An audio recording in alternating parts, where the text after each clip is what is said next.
I'm terribly sorry. Am I back online again? Yes, you are. Mervyn, am I back online again? Yes, you are. Can you hear me? Yes, thank you. Sorry about lost connectivity. But, good afternoon to everybody. And I see we've got a fantastic group of people here today.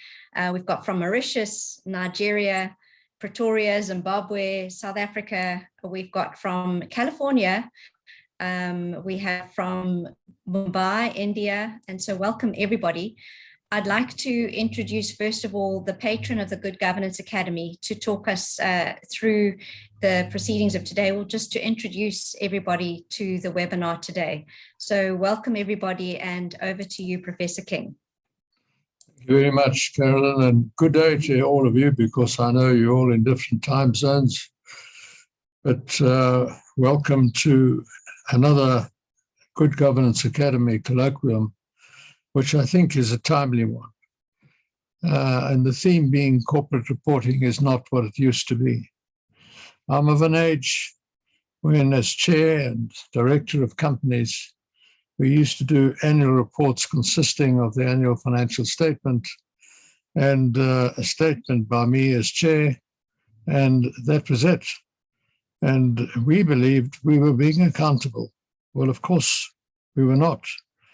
And by 1983, the United Nations became aware that, in fact, there was environmental degradation from the activities of companies.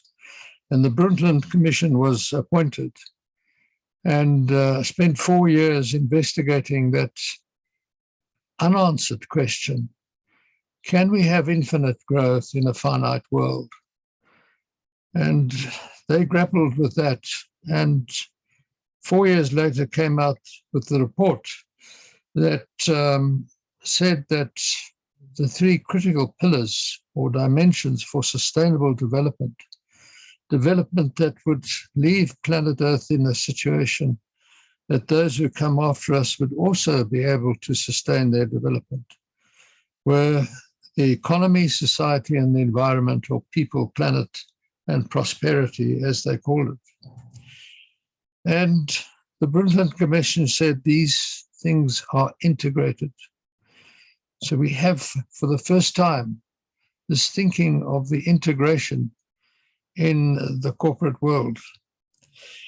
Also, towards the end of the 20th century, analysis of the market cap, the makeup of the market cap of companies, showed that only about 20% moving into the 21st century was reflected as additives in a balance sheet, according to financial reporting standards. I was chairman of the United Nations on Governance and Oversight and chair of the Global Reporting Initiative, which, as its name indicates, it was an initiative because what was being said around the world, well, we see that 80% of value is not reflected on a balance sheet. But what guidance do we have to report on this, to try and become accountable? And so the GRI was started, but looked at these sustainability issues and moving into what is now called the ESG space, environmental, social, and governance space, through an inside-out perspective. We asked the question, how does the company make its money? And what were its activities in producing its product or rendering its service? What were its outputs, waste, and its product, let's say, and then they go out and they impact on those three critical dimensions, which were said to be absolutely essential for sustainable development: people, planet, and prosperity. And so IFAC, it was called a meeting at the United Nations, and it was Chatham House rules, but now a matter of public knowledge, said, well, just reporting on the financial statements is clearly not, the directors clearly are not discharging their duty of accountability. And I said that, well, reporting in two silos now, the financial report and a sustainability reporting to guidelines, which eventually became standards, is divorced from reality, because these things are actually integrated. And I used the Brundtland Commission to support my argument. And eventually this was agreed, and IFRS Prince Charles's trust on the question of sustainability and people, planet, and prosperity. And the GRI got together, and with the grace of His Royal Highness Prince Charles, we launched at St. James's Palace the International Integrated Reporting Council. And we spent that was about 2009 to 2010, and we spent some 2 years talking to iconic companies and practitioners and academics around the world in putting together the framework of doing an integrated report and driving integrated thinking. And the space of ESG led to a plethora of framework providers and standard setters, which caused me to be alarmed. And at the IIRC, and you will all remember that Paul Druckmann, who was then my CEO, and the board decided to start the corporate reporting dialogue to try and get these framework providers and standard setters in the ESG space together to try and get harmonization, because it was causing clutter and confusion for preparers and for users. Well, that plodded along. And during that time, between the two decades, there were two seminal events: the collapse of Lehman Brothers and the GFC, which started our seeing sustainability from the outside in. How were these three critical dimensions in fact impacting on the limited liability company, this important artificial institution, which is so important for raising capital and creating jobs around the world? As I say, the most important citizen in every country in the world. Well, those seminal events showed that they were impacting on the financial condition of companies, their balance sheets, on their operating performance, their income statement and their cash flow, and were impacting on their risk profile, their cost of capital. And so sustainability, like a coin, took on two sides. And arise SASB, because SASB was then created, housed in San Francisco, and started developing standards, which I'm going to describe generally as from the outside in, but specifically directed towards 77 industries. And this led to discussions, particularly because of the SDGs, and SDG 17 is collaboration. And never let a good crisis pass without getting some advantage out of it. And I firmly believe it was the pandemic when these executives in this ESG space, which I had called seeing themselves as competitors, was a social outrage, because they were dealing with public interest issues, suddenly started collaborating because they saw how scientists were collaborating to develop a vaccine in 9 months instead of 9 years. And so we had the Group of Five statement, a statement of intent to collaborate, which included SASB and the IIRC, the GRI. And there was collaboration. And this collaboration inevitably led to talks of merger. And with the audience of the IIRC being the providers of capital and other stakeholders, and SASB's audience being the providers of financial capital, it seemed to be a fit. And for the first time, we had a framework provider and a standard set emerging, which was progress in this evolution of corporate reporting. And so the Value Reporting Foundation was founded by SASB becoming the sole member of this company limited by guarantee in terms of United Kingdom law, namely the IIRC, which has members and not shareholders, and changing names to Value Reporting Foundation and Value Reporting Foundation UK, respectively. But it did not stop there, because the evolution now was in full swing, and it was gathering moss. And so we saw the VRF starting discussions with the IFRS, the International Financial Reporting Standards Board, which had taken up the cudgels of different financial reporting standards years ago and started converging those standards. And as Sir David Tweedy and I discussed a couple of weeks ago, that the convergence of those standards through the IFRS was adopted by major economies, the UK, France, Germany, Italy, and others followed. And so today we have 144 countries adopting the ISSB financial reporting standards. While all this was going on, the EU, through its European Financial Reporting Advisory Group, EFRAG, excuse all the acronyms, but I think many of you online know them, developed their corporate reporting sustainability directives, replacing their non-financial reporting directives. So are we or were we to see a parallel development on sustainable development when we were all striving to get one comprehensive standard of sustainability standards?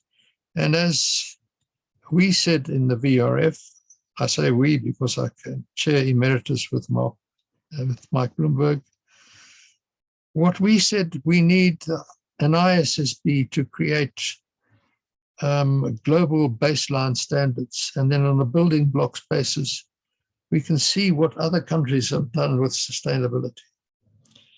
And so the VRF made an announcement a couple of weeks ago, which I'm going to use, Janine, your words with some clumsy language, unfortunately said that the VRF would be consolidated into the ISSB. Well, that caused a flurry in the global IR community, and I was inundated with emails.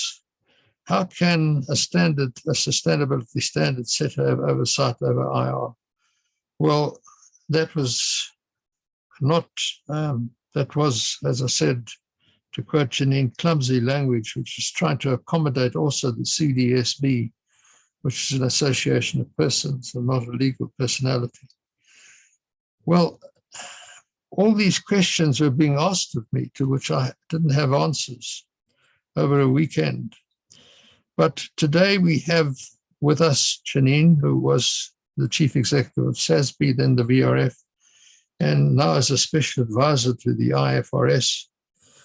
We have Lee, will come online as the executive director of IFRS, Mark from the IFRS, and also Barry, who, when I'd served my 10-year term as chair of the IIRC, became chair of the IRC at my behest and some arm twisting Barry. We have them all online together with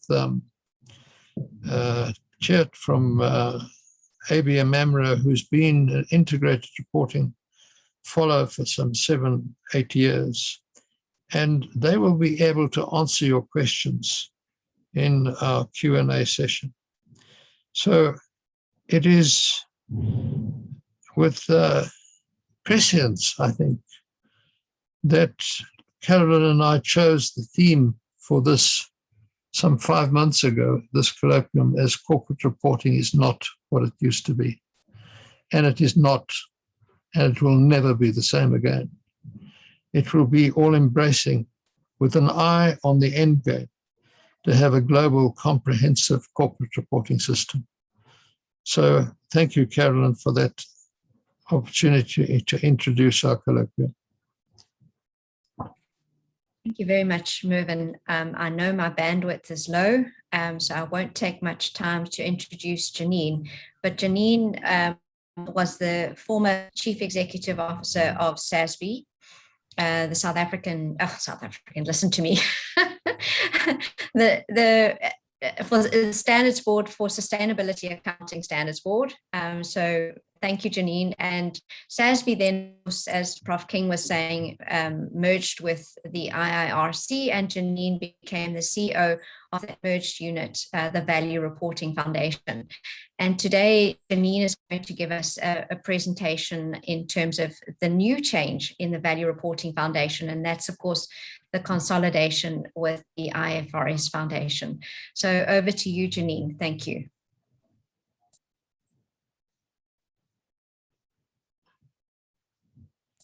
Janine, you're on mute, and we can.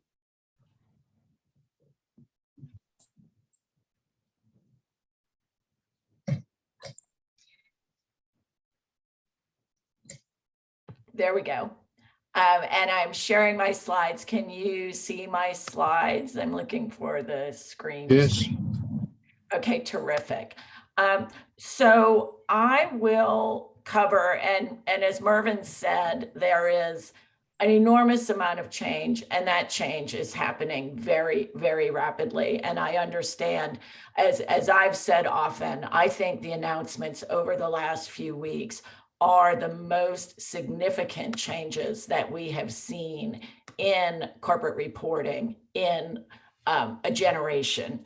And it's a very, very exciting time, but it's also a lot of moving pieces.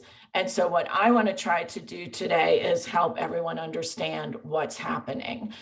First, as all of you know, and as Mervyn covered, the Value Reporting Foundation was formed in June from the merger of the IIRC and SASB.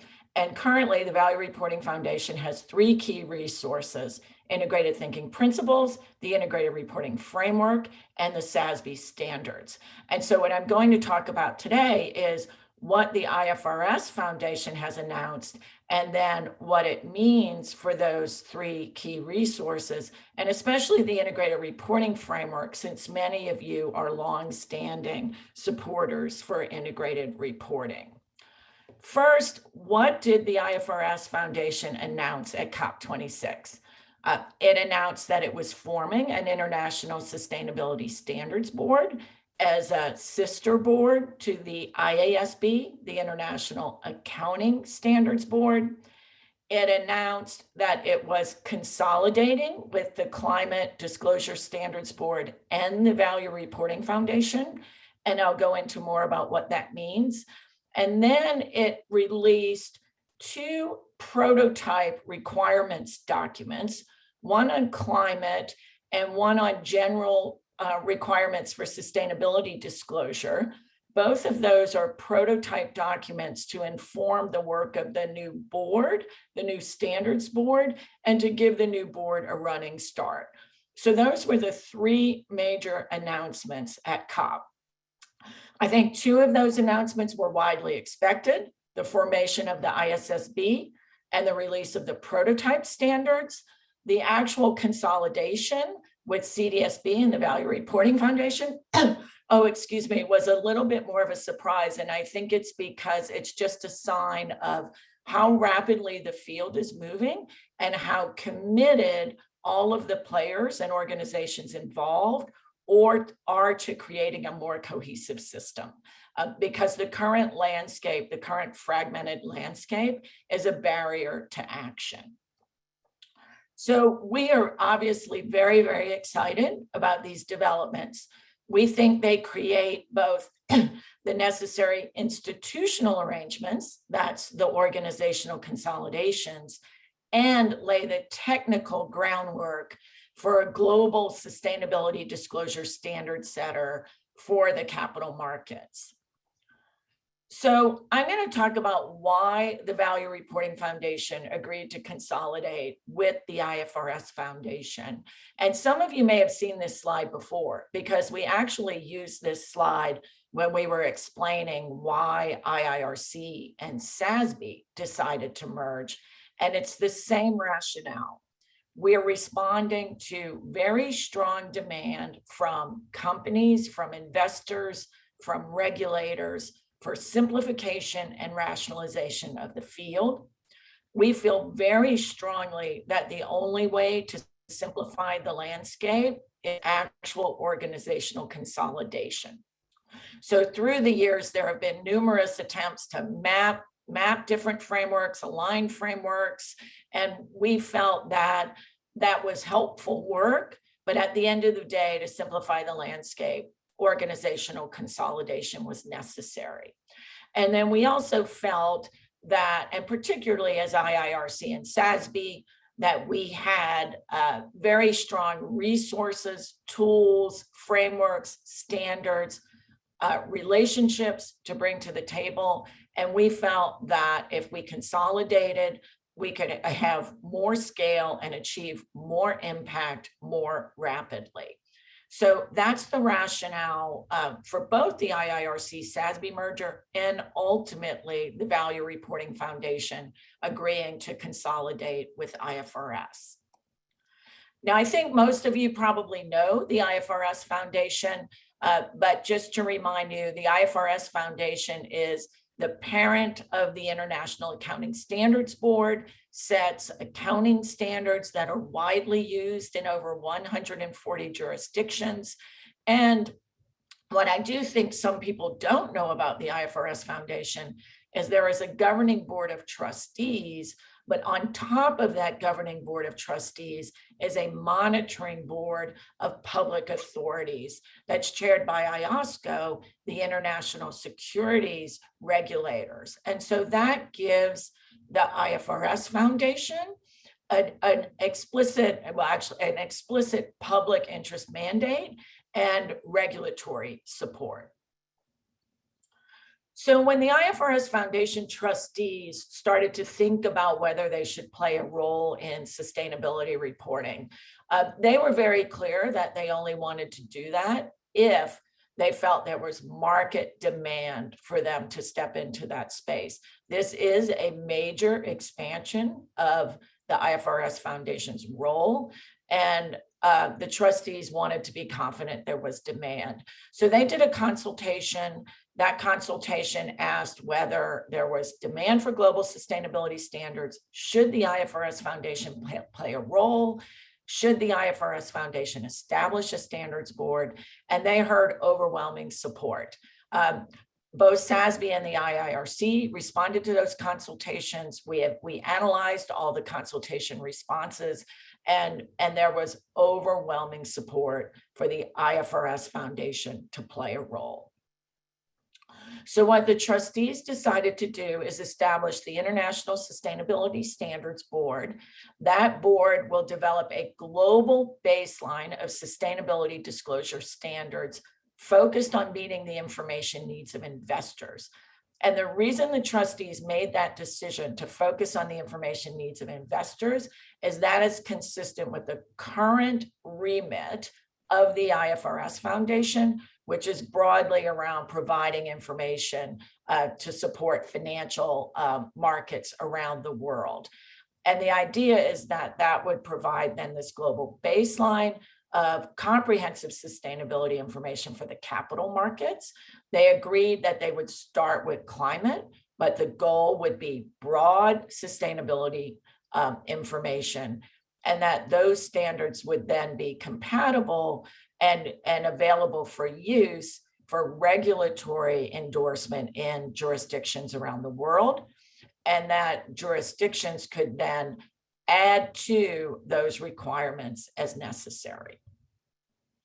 So the way this will ultimately look is the International Accounting Standards Board will continue to issue IFRS accounting standards that are geared towards the financial statements. The International Sustainability Standards Board will issue IFRS sustainability disclosure standards that are targeted at sustainability disclosures. And then both of those targeted at financial market participants. And very importantly, what we envision is that the integrated reporting framework provides a framework for connecting that information in the financial statements and the information in the sustainability disclosures. And I'll go into that in a bit more detail later.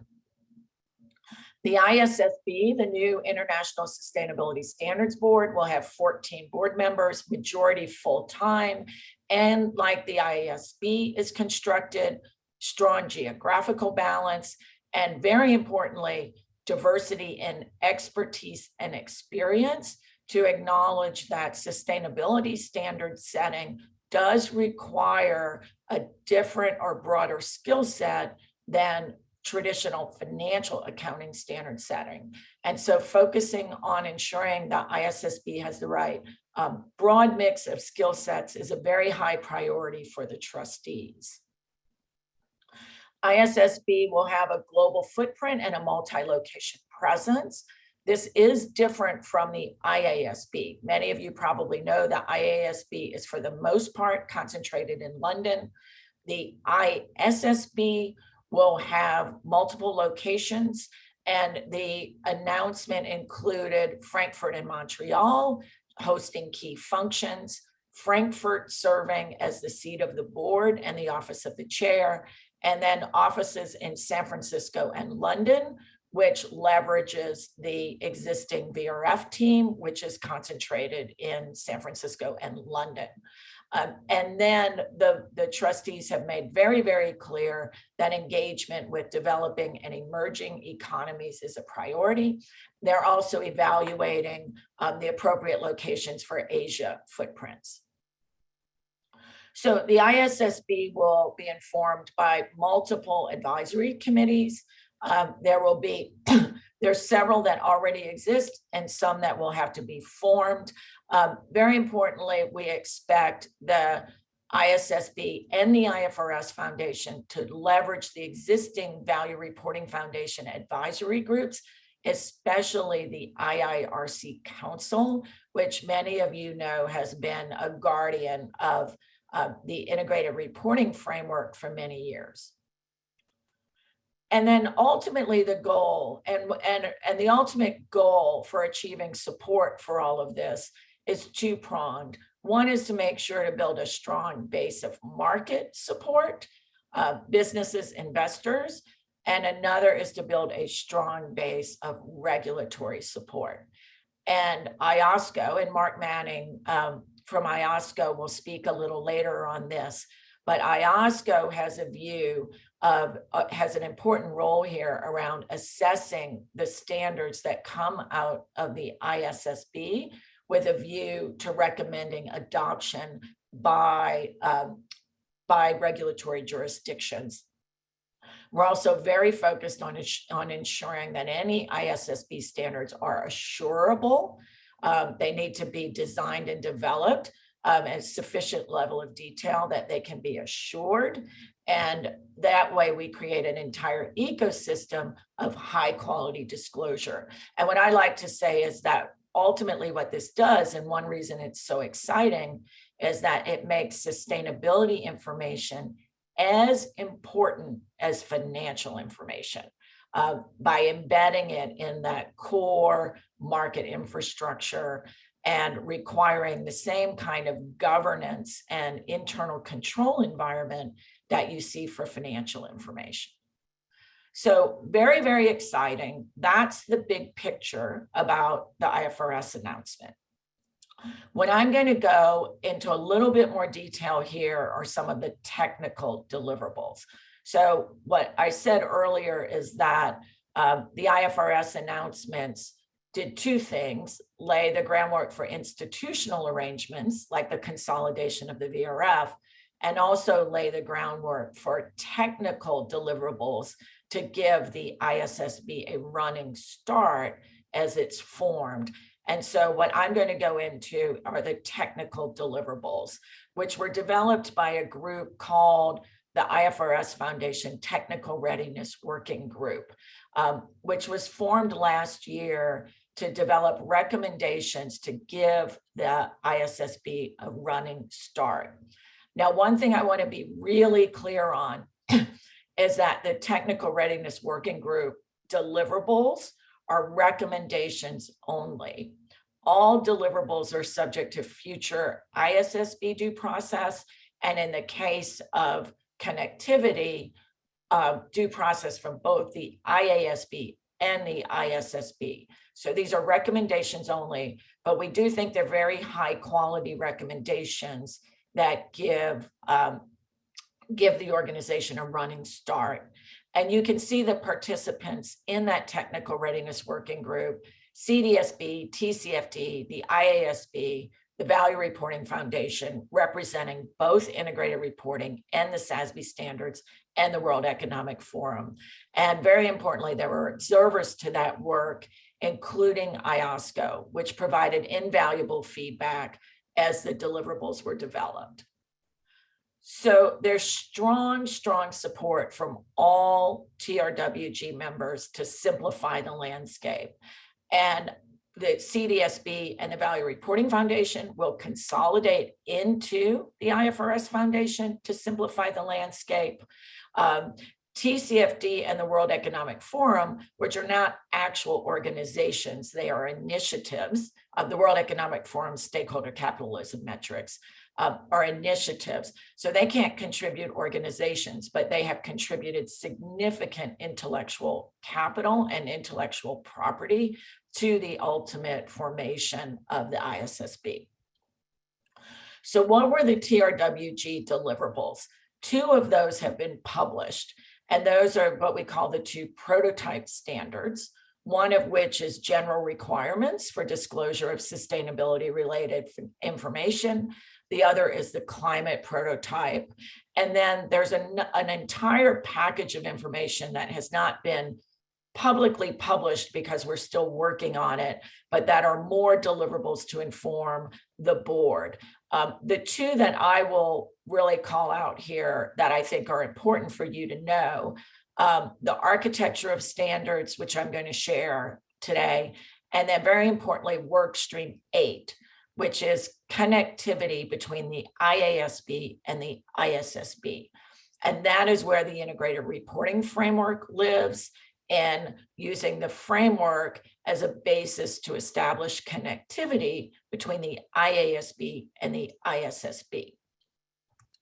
So what was published at COP, and I would really encourage particularly all of the accountants on the line to look at these 2 prototype requirements documents, one for climate related disclosures, and then one on general requirements for disclosure of sustainability related information. These are recommendations to the ISSB for them to consider to ultimately issue, but we really did put a lot of thought and care into these, and they consolidate guidance from all of the TRWG members. We also published a summary of the overall work program. So all of those deliverables I showed you earlier, we published a summary of where those stand. That is also available on the IFRS Foundation website.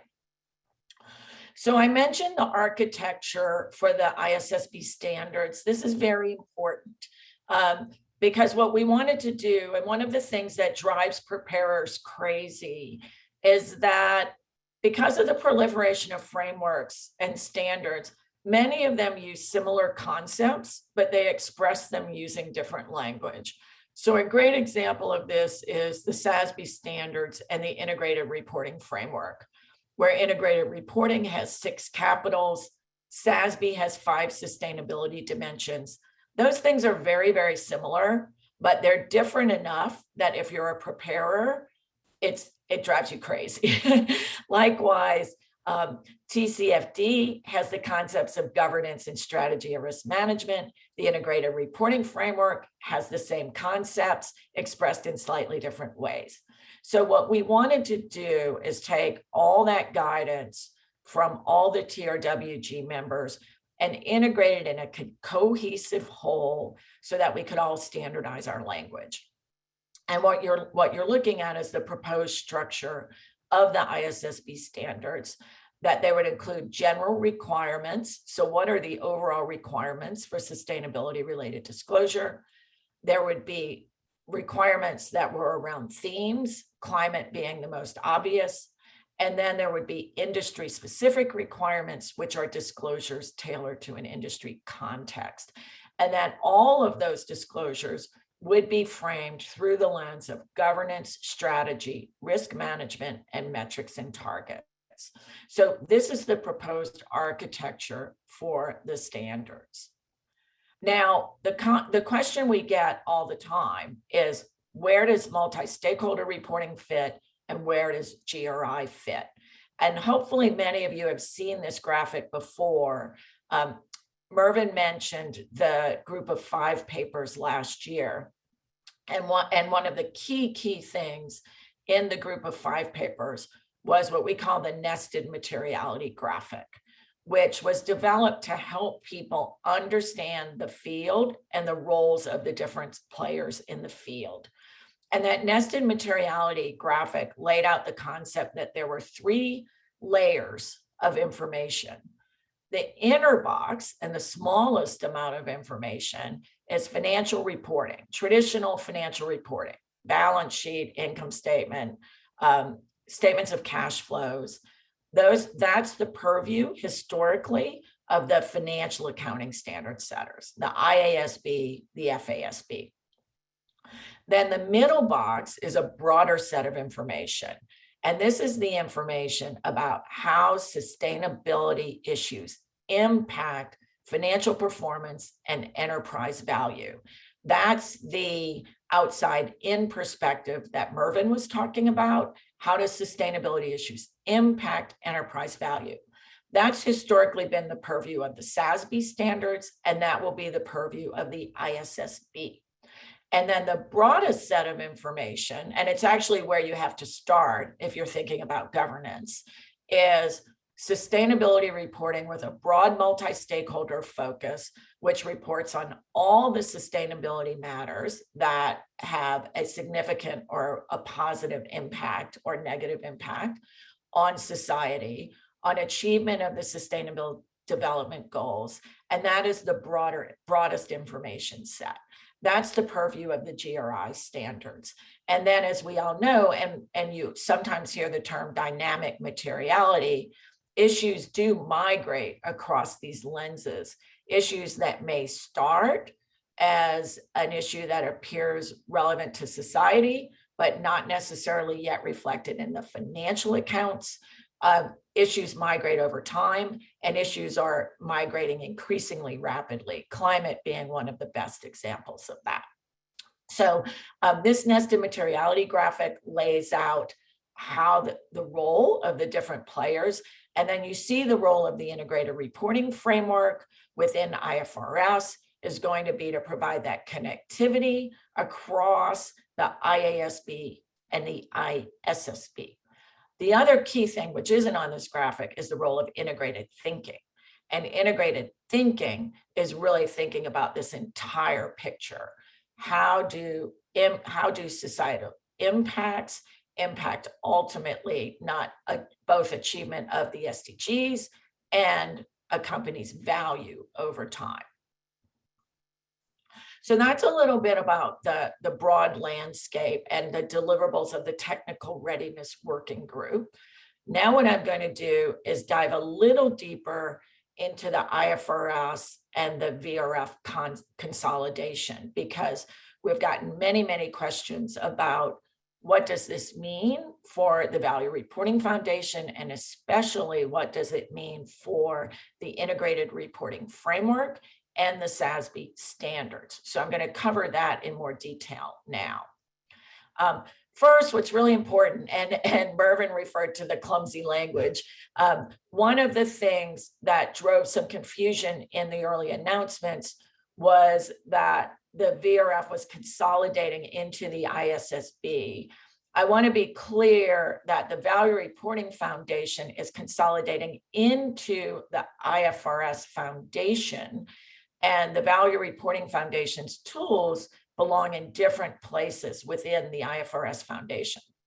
So the SASB standards fit very neatly under the International Sustainability Standards Board, and then the integrated reporting framework lives above at a higher level to connect the work of the IASB and the ISSB. So just want to make sure everyone's clear on that the SASB standards and the integrated reporting framework fit in different places within the foundation. I also want to talk about something called shared critical success factors. So when we were negotiating, and we did approach this, both IFRS and the VRF approached this conversation as a negotiation around critical success factors. What did we jointly agree was going to be necessary to ensure success over time? And one thing that is unique about a nonprofit merger compared to a merger of for-profit entities is that when you're merging for-profit entities, you tend to spend a lot of time on what a combined financial model looks like. When you're merging two nonprofit entities, your conversation really has to be about, does this transaction further achievement of the mission of both organizations? So the way we got comfortable that this consolidation would further the mission of both IFRS and the Value Reporting Foundation was with this concept of shared critical success factors. What's necessary for this combined organization to succeed. So we spent a lot of time on end state vision, including ensuring that the end state vision would establish clear connectivity between the IASB and the ISSB, all of the concepts of integrated reporting that Mervyn laid out earlier, and that the end state vision would provide industry-specific standards, because we know there's strong investor support for that. Talked a lot about governance, and definitely it's very important to maintain the integrity of the IFRS Foundation three-tier governance structure, but also acknowledge that the composition of the IFRS Foundation trustees will need to broaden. The skill set will need, or really experience set will need to broaden over time. We talked about activities, and that this is going to be a full acquisition of the VRF by the IFRS Foundation, all of our activities, all of our market engagement programs, and then very importantly, that the principles and concepts of the integrated reporting framework and the SASB standards would be integrated into the IFRS Foundation's content. Other important critical success factors, one is that we would really focus on making sure that adoption and use was driven through both regulatory mandates and market support. There's always a risk when you transition from this kind of pure voluntary market-led environment that we've been in for sustainability disclosure and integrated reporting, when you transition to something that is more regulated, that somehow things become more compliance oriented. We wanted to be very, very careful to make sure we maintain the focus on decision, useful information and tools. That's a hallmark of both integrated reporting and SASB. And so we want to maintain that strong market engagement programs. And that includes leveraging all the value reporting foundations, various advisory groups and networks. We are targeting to close the transaction by mid-2022. I've already covered the location. And then the question of brand, we do envision the SASB standards and integrated reporting brands continuing to live on while they transition into the ISSB and the IFRS environment. So I'm going to skip these next two slides. I'm going to skip the SASB standard slides and really go straight to what happens to integrated reporting, because I think it's really important to emphasize this, is that it's very clear from the technical deliverables we've done that IFRS is very, very committed to using the principles and concepts of integrated reporting as a connecting framework across the IASB and the ISSB. And the foundation will use the IR Council to provide advice on exactly how that connectivity is established. And then what we envision is there has to be some kind of joint agenda setting process where there's an explicit decision made about what work should go to the IASB versus what should go to the ISSB. So I'm going to close this with just a few myths. And we've already, as always happens when you make a big announcement, we're already starting to see some confusion, and we want to definitely make sure that everyone's clear on exactly what is happening. So one of the myths we're starting to hear is that somehow the creation of the ISSB diminishes GRI's very important role in the sustainability reporting landscape. I want to make absolutely clear that that is not the case. GRI continues to be the leading standard setter globally for focusing on the information needs of multiple stakeholders through the lens of sustainable development. And if you think about the nested materiality graphic that I showed, it's important to think of this as a comprehensive system. It's not no single piece of it stands on its own. So the ISSB and GRI will coexist, and we're committed to work together as SASB and GRI were to achieve interoperability between ultimately the ISSB standards and the GRI standards. There was, and Mervyn mentioned this, the IR framework, this perception that the IR framework was being consolidated into the ISSB and therefore would lose relevance as a connecting framework. Hopefully I've cleared that up. The IR framework is not being consolidated into the ISSB. It's a connecting framework above the ISSB and IASB. Some other myths, we're hearing, particularly in the US, a belief that the ISSB standards will not be used in the US because the US does not use IFRS for financial accounting. We do not think that is the case.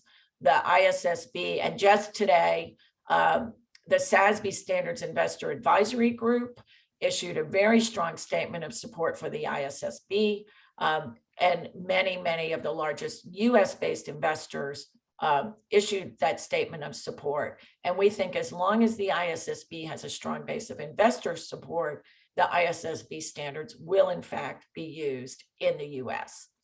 And then we also hear, and Mervyn also mentioned the FREG work and the European Commission work.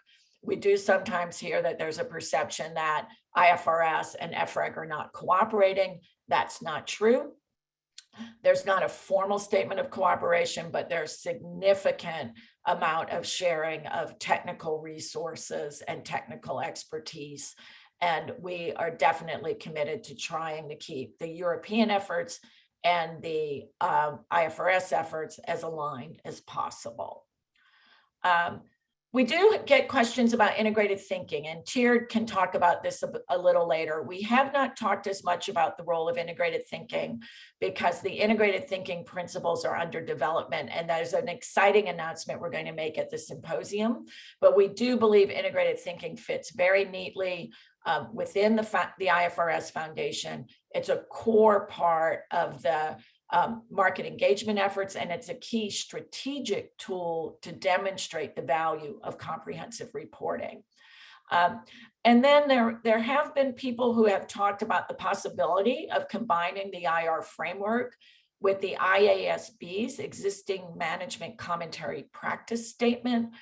That's a possibility, but if that happens, that management commentary practice statement would have to be repositioned. It would have to be repositioned to be a statement from those charged with governance, including the boards, and it would have the board of directors, and it would have to be repositioned as a connecting framework across the IASB and ISSB. So response overwhelmingly positive to this announcement, overwhelmingly positive. But we need to remember this is a marathon, not a sprint.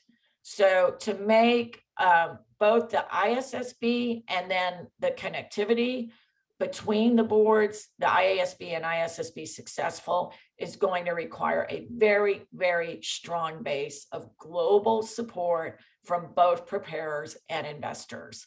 And that means that both preparers and investors really meaningfully committing to engage in the processes around both connectivity and the development of the ISSB standards. We're excited because there's been very strong international support, including very strong statements from finance ministers, central bank governors around the world. And then we've just had numerous positive statements of support, including from our chair emeritus, Mervyn King. Could not be more excited about Professor King's support, and Michael Bloomberg, our second chair emeritus at the Value Reporting Foundation.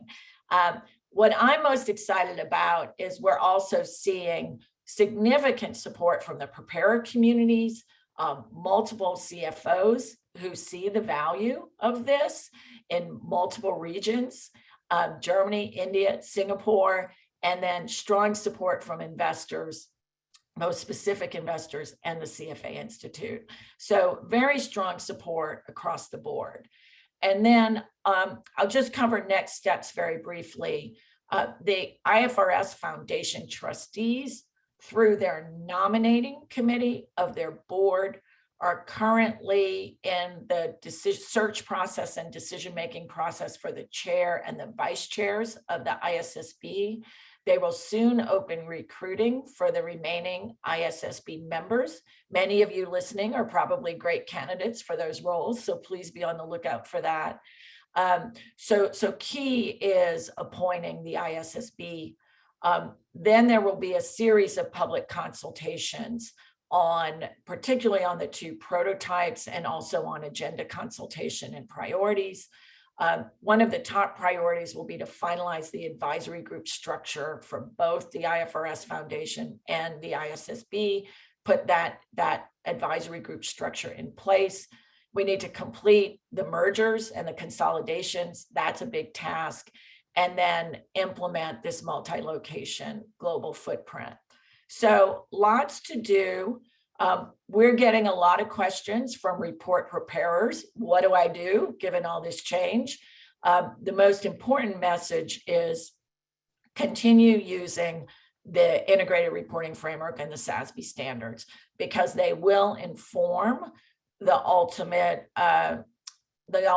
documents issued by the IASB and also the ISSB, and then the connectivity across the two boards. So effort put into implementing the IR framework and SASB standards now will pay off in the long term. Definitely get ready to share your views and engage in the public consultation processes in early 2022. And then I do think it's important to start planning, if you're a preparer, your resources around how you will engage in the ISSB standards development on an ongoing basis. Accountants and accounting policy organizations are very used to engaging in accounting standards development processes. Need to start thinking about how you're going to engage in the ISSB standards development process. So lots to do, but I just want to take a big step back, because I've been in accounting and investment management, and I've been on the preparer side. I've been on all sides of these conversations for many, many years. And this to me is the most exciting development in corporate reporting in decades. This is a once in a lifetime opportunity. And I think the opportunity for all of us is now, how do we make this successful? How do we make this next step successful? So huge thanks to all of you for being here. And with that, Carolyn, I will turn it back to you. Thank you so much, Janine. Thank you for points. I know I've got poor connectivity. I don't know if you can hear me, but I have got very poor connectivity. I'm going to have to ask Professor King then to step in and ask the questions.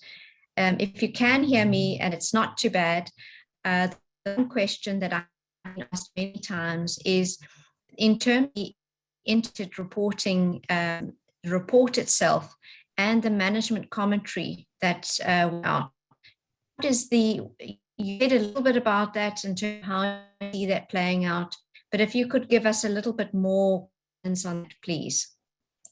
Yeah, so I think it's hard to speculate right now exactly how that will play out. And one reason is that the management commentary as positioned today is actually a project of the IASB. And as many of you know, the IASB just closed a consultation process on management commentary. And so I think one thing that will have to happen is the IASB will need time to evaluate all of those consultation responses. Simultaneously, the ISSB needs to be established, and then there needs to be a conversation between the two boards around how to move forward. Our recommendation, and this is only the VRF's recommendation, so I'm speaking only for the VRF right now, our recommendation was that the management commentary project be paused in order to give time for the ISSB to launch, and then to be very thoughtful and deliberative about how to establish this connecting framework across the two boards. But I think, Carolyn, it's too early to say much more than that right now. That was our recommendation. Thank you, Janine. And then just in terms of the integrated reporting, I believe that there's an oversight body around the overseeing the framework itself. How will that work in the new structure, this oversight body? Is that oversight body disappearing, or is that still going to be used? How does that work? Yeah, so right now there is an integrated reporting framework board that is responsible for the content of the integrated reporting framework. That is one of the current Value Reporting Foundation, that's built into the current Value Reporting Foundation governance structure. And what we've agreed with IFRS is that we will transition all of the VRF groups, advisory groups, and including the SASB Standards Board and the Integrated Reporting Framework Board, will transition those into advisory to the IFRS Foundation or the ISSB in some way.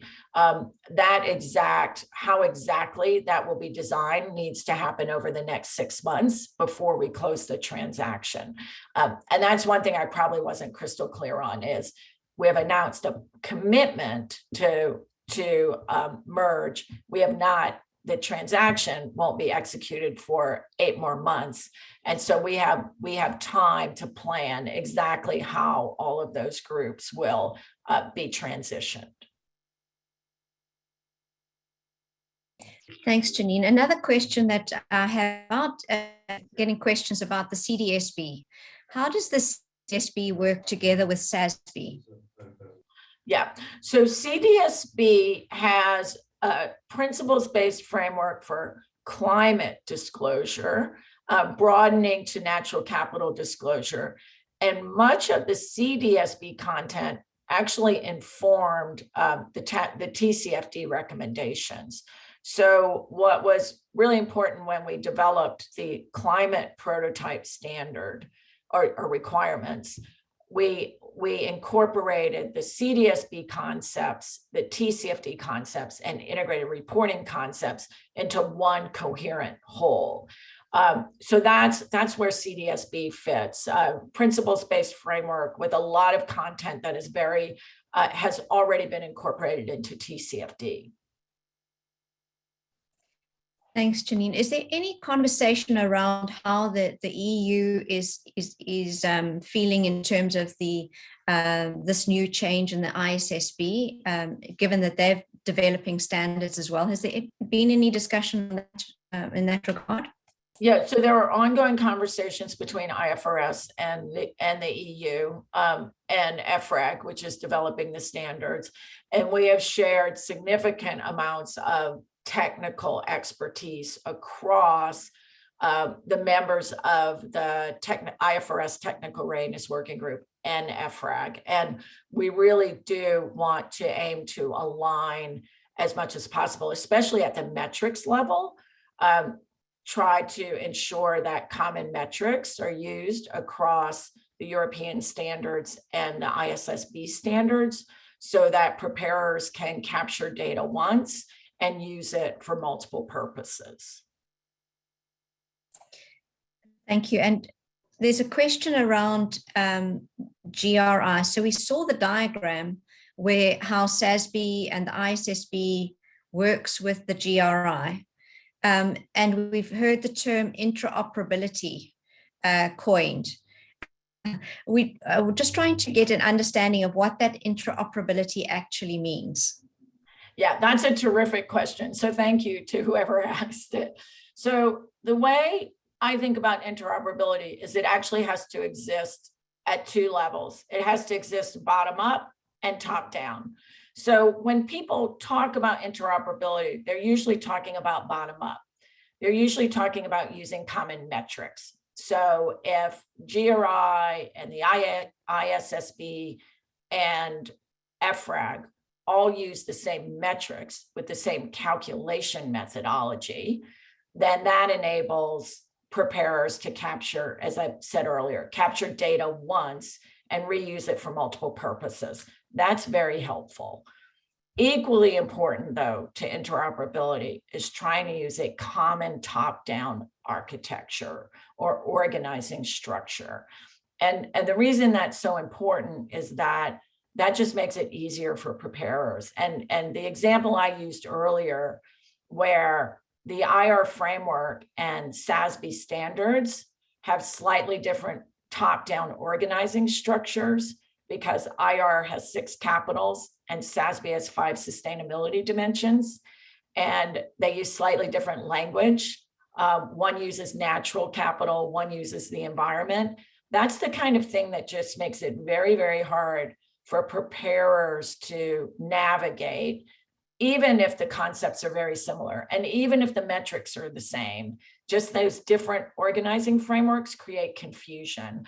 And so when I use the word interoperability, I'm talking not only about the bottom-up metric level, but also trying to gain agreement on some kind of common top-down organizing framework. And that to me is a huge value of IFRS playing a role here, is that because of the scale and scope of IFRS's network, is really the hope that we could agree not only on trying to use common metrics, but also trying to have some kind of common organizing framework globally for everyone who sets these standards. And it's not only financial reporting or sustainability reporting standard setting, it's also principles of practice and a lot of guidance that comes out of the, say, UN agencies. So anyway, I think this whole concept of a top-down organizing framework is really important. And that top-down organizing framework, is that going to be developed under the ISSB? Well, it would have to be developed across both the IASB and the ISSB. And it's things like, it is things as simple as, do you use the word human or social? Do you use the word environment or natural? It's things as simple as that. Can we just standardize on one common way of organizing this information? In terms of whether the reporting is going to be mandatory, like the current IFRS IASB standards, do you envisage that these will become mandatory as part of corporate reporting? I think that will vary hugely by jurisdiction. So the idea is the ISSB standards would provide a global baseline that can be considered by regulators for use in their markets. One thing that people don't always understand about IFRS standards, the accounting standards, is they're not automatically mandatory in every jurisdiction.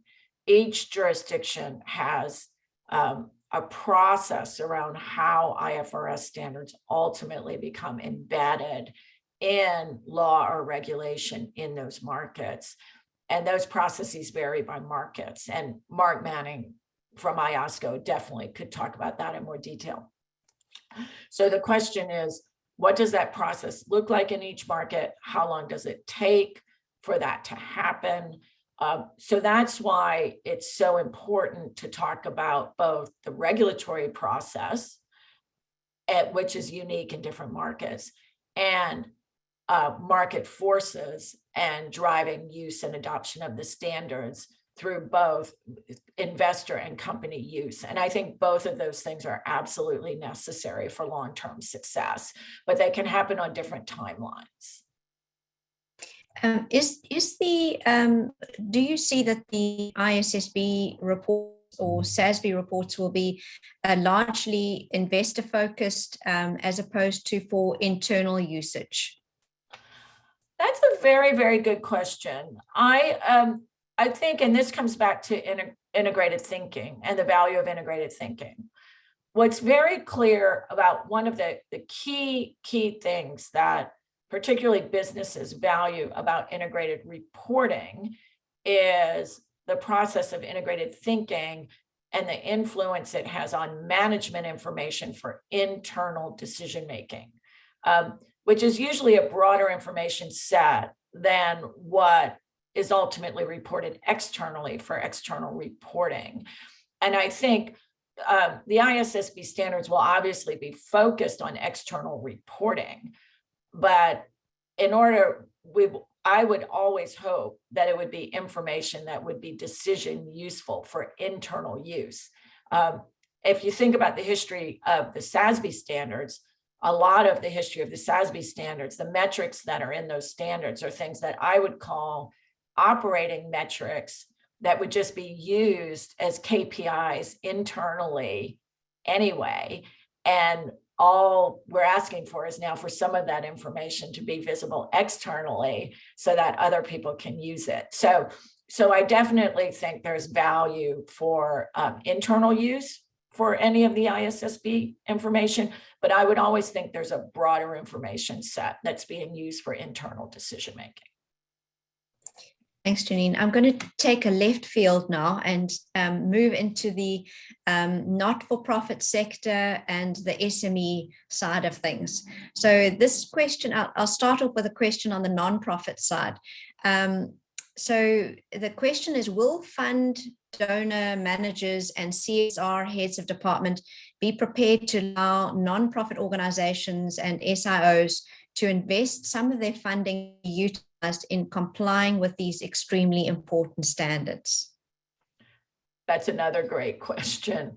I wish they would. I wish they would. And to me, part of this is really helping the funding community be willing to invest in systems change, which, to be honest, is a challenge because the funding community tends to like to invest in direct impact, where you can see very immediately measurable results.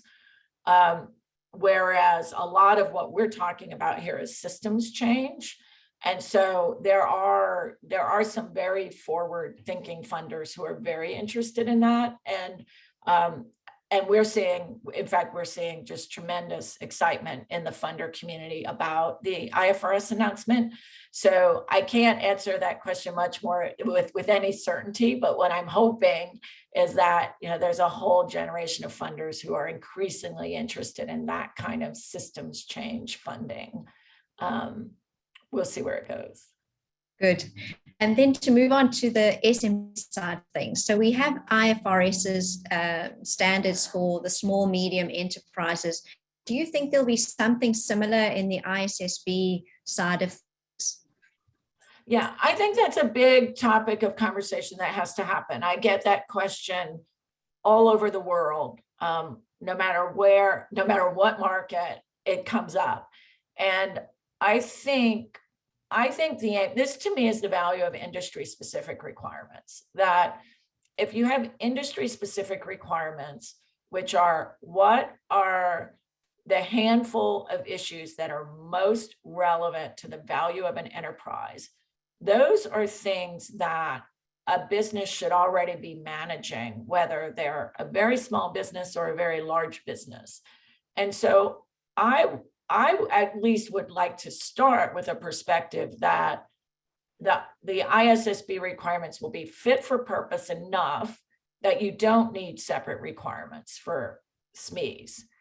But that may not be proven to be true. And particularly, you know, when you look at the climate prototype and you look at scenario analysis and you look at scope 3 emissions, there are some things in the climate prototype that might be challenging for SMEs. So I think we should start with an aim of this should be useful enough that it works for everyone, but be willing to tailor if we find it's necessary. Thank you, Janine. And I see that Lee has come on board. Welcome, Lee. So Lee is the Executive Director of the IFRS Foundation. And Lee and Janine put the presentation together. Janine spoke us through it. So thank you and welcome to Lee.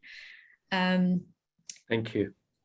You're on. Good. Excellent. So, and maybe you can also chime in here around an SME. So Janine was talking about the IFRS for SME and then looking at the ISSB for SME. And what the question here is about, will SME considerations be considered right in the beginning from the very formulation of the standards, or are we just focusing on the larger organizations to start and perhaps later the SMEs? So thank you very much for that question, Carolyn. And in fact, it's a question that we've received in different conferences and engagements we've had, so it's very topical to raise up.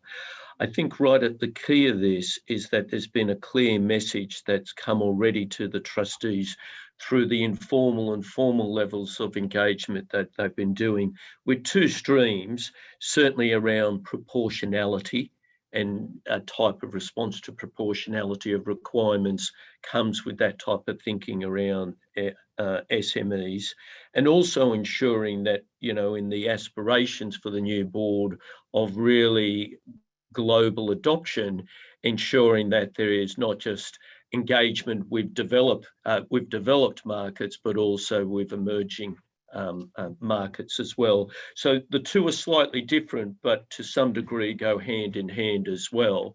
But I can tell you those messages have already been clearly given to the trustees, and therefore in the encouragement that the trustees give to the new board, the new leadership of the board, that will feature right at the start in their thinking as well. Thank you, Lee. And I see this. Can I ask Lee to talk about something that I did not go into much detail on, because I think it'd be helpful for the audience. Lee, so I talked broadly about the advisory group structure, and especially about the fact that we're going to leverage the Value Reporting Foundation advisory groups. I didn't talk about the Sustainability Consultative Committee. Can you talk a little bit about that and the role and why that's so important? It really is. So thank you, Janine. I think it is a critical piece. And so as the trustees were working through the steps to build up the structuring for the new board, and ideally setting it up for the best success it can achieve, there's been this real piece of saying, if the board is focused with the DNA of the foundation around meeting the material needs of investors, how will the engagement happen with the broader sustainability remit? And how will they be informed to understand what might be of moment and priority in that broader area, and how that could feature in? And this really came from some very strong encouragement from IOSCO, whose leadership, I must say, in a range of aspects to where we've been doing has been outstanding.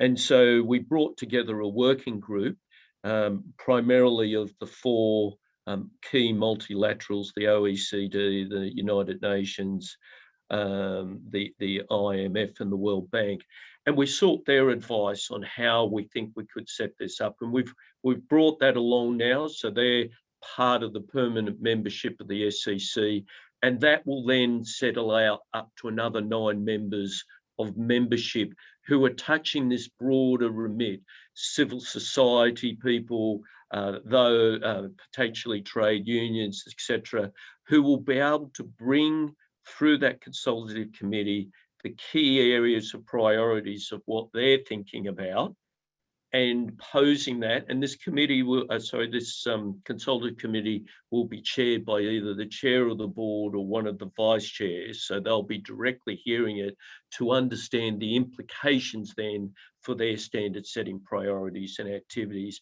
an incredibly important part to deal with. And if you think about, back to that nested materiality graphic that I showed, and when I talked about this concept of dynamic materiality, that issues that are material to society can rapidly become, it have impact on enterprise value and ultimately impact the financial statements even. It's the civil society organizations and the multilaterals who often have the earliest insight into how those issues are evolving. And so this Sustainability Consultative Committee is going to be a really important, feedback loop and providing insight to the board on, emerging issues that could rapidly become enterprise value relevant. Thanks. A question along those lines of intangible assets, really. The question is around engaging with the ESG ratings providers and their methodologies, and how that works in line with what the ISSB is trying to achieve. Yeah, so I can take that. So 2 things on intangibles. I do think intangibles is something we need to have just ongoing conversation about, because I think the way accountants talk about intangibles and the way investors talk about intangibles, they use the same word and it means slightly different things. So often when accountants are talking about intangibles, they're talking about, should an intangible be on the balance sheet or not on the balance sheet?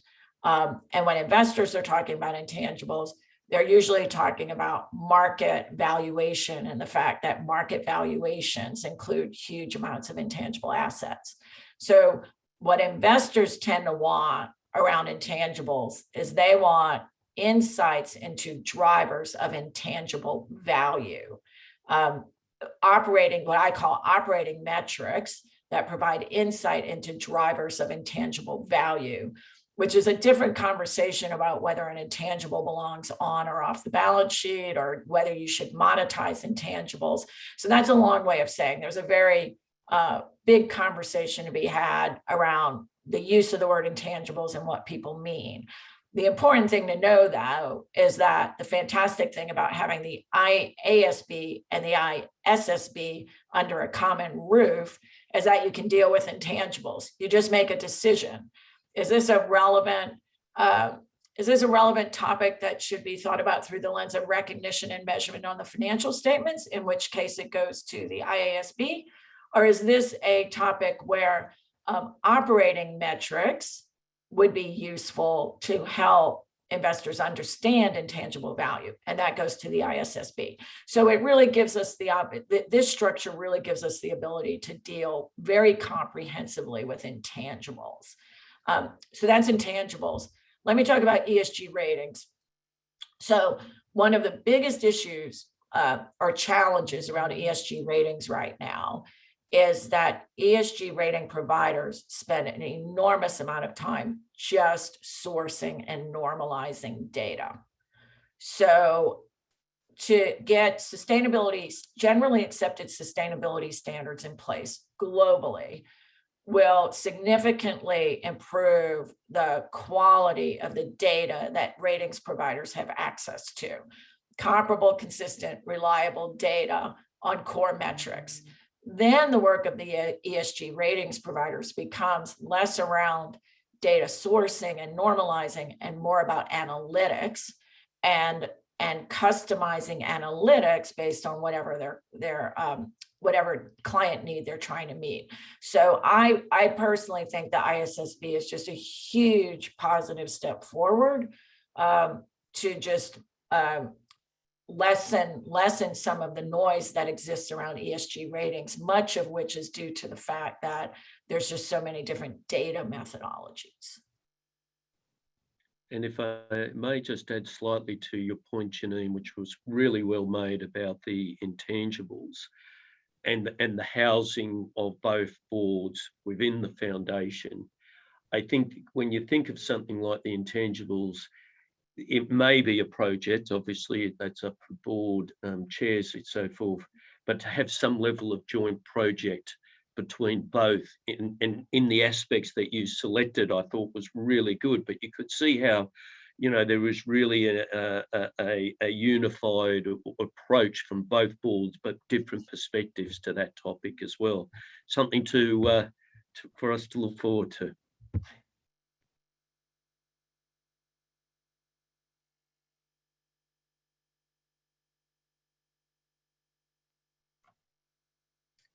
Thanks. I'm not sure you can hear me if I'm back again. So thank you very much for that. The one aspect there is the G in ESG. And the integrated reporting, they came out with a paper around the G in ESG. Where do you see the G being reported going forward? Yeah, so that's a key part of the architecture, right? And that's one reason we were so focused on making sure that governance was an explicit part of the architecture. And so the idea of really, especially companies talking very explicitly around how they govern sustainability issues and how they integrate sustainability issues into risk management and strategy. Those are explicit disclosure requirements that are built into the general requirements prototype. So I think the challenge around, there is a practical challenge around governance, which is there are concepts around governance that can be standardized globally at the principles level. Metrics around governance are much more challenging globally because so much of governance is driven by legal structures in different markets. So I think the right aspiration for both the ISSB and then whatever the connectivity layer is really governance at a principles level around how sustainability issues are governed at the board level and then meaningfully integrated into risk management and strategy. Thank you. So the recently published ISO standard, ISO 37000 on the governance of organizations gives an internationally agreed set of governance principles. Would the IFRS Foundation consider using those principles in its overarching as you are talking now? Yeah, I think that's a very interesting idea. I think there's a lot of work coming out of ISO, actually, and there's a ton of, ISO plays such a valuable role on measurement too. And I think there is so much work that ISO does that can be very, very helpful at informing standards development. I think on the governance side, there are numerous things that have to be looked at. There's the governance as discussed, there's ISO, there's TCFD governance requirements, there are recommendations, there's integrated reporting guidance on governance, there's ICGN's guidance on governance, there are numerous principles-based guidance on governance around the world. And I think it's figuring out how to integrate all of that into a cohesive whole.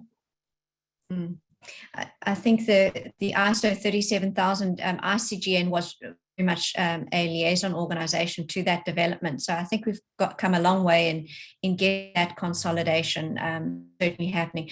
Lee, I saw you. Did you want to add?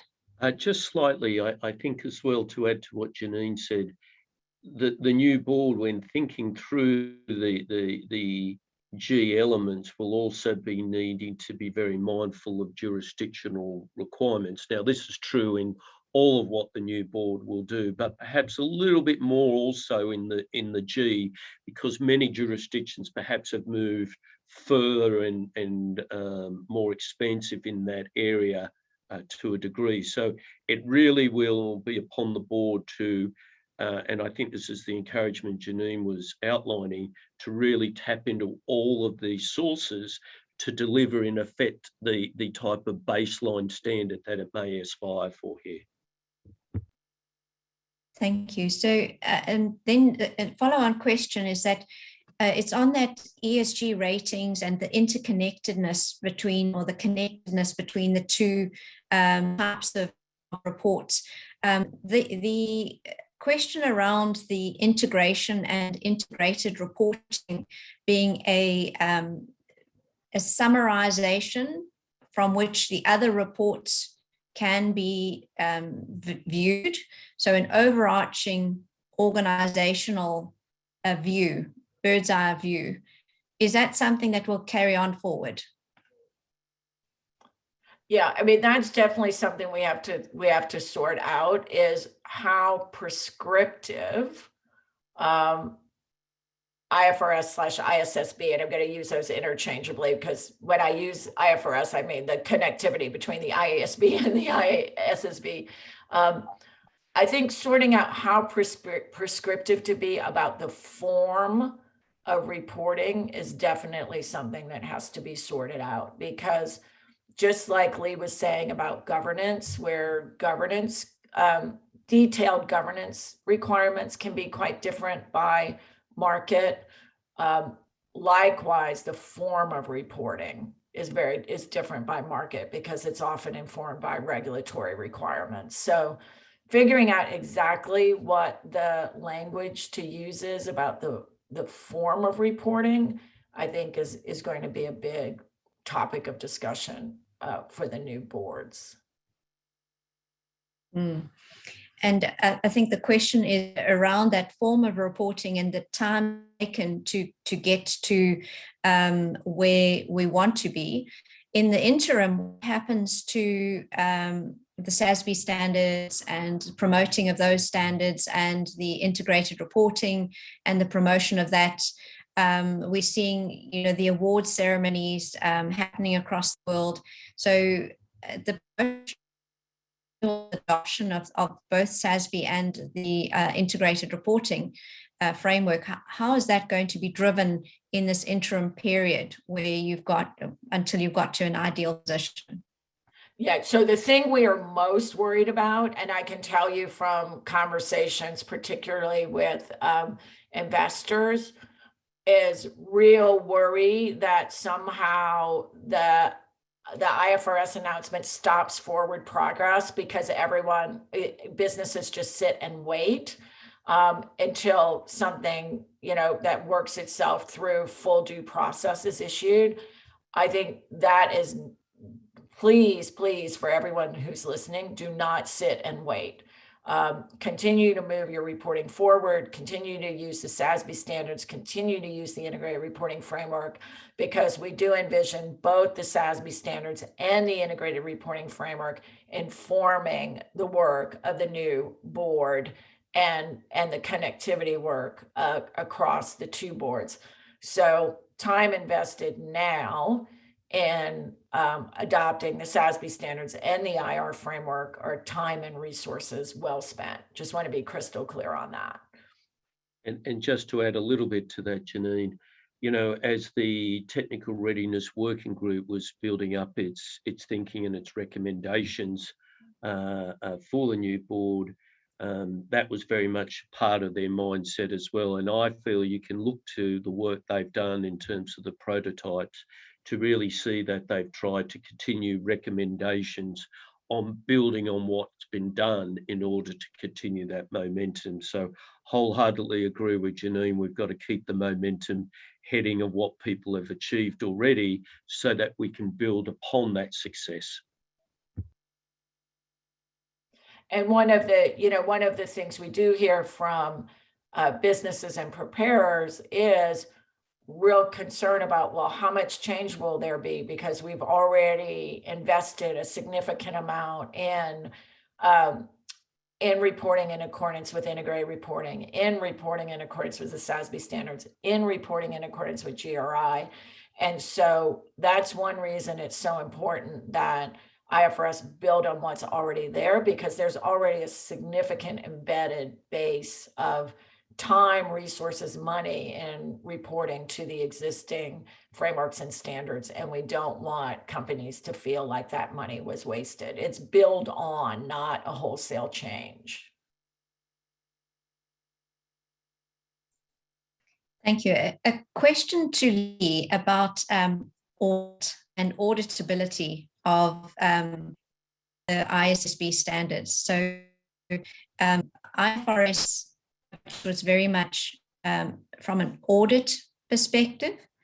How do you see that working on the sustainability audits?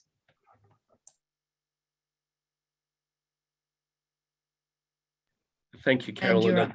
I may have missed a little bit of your question, but I think it was really directed around assurance and the construction of the standards so they are capable of being assured.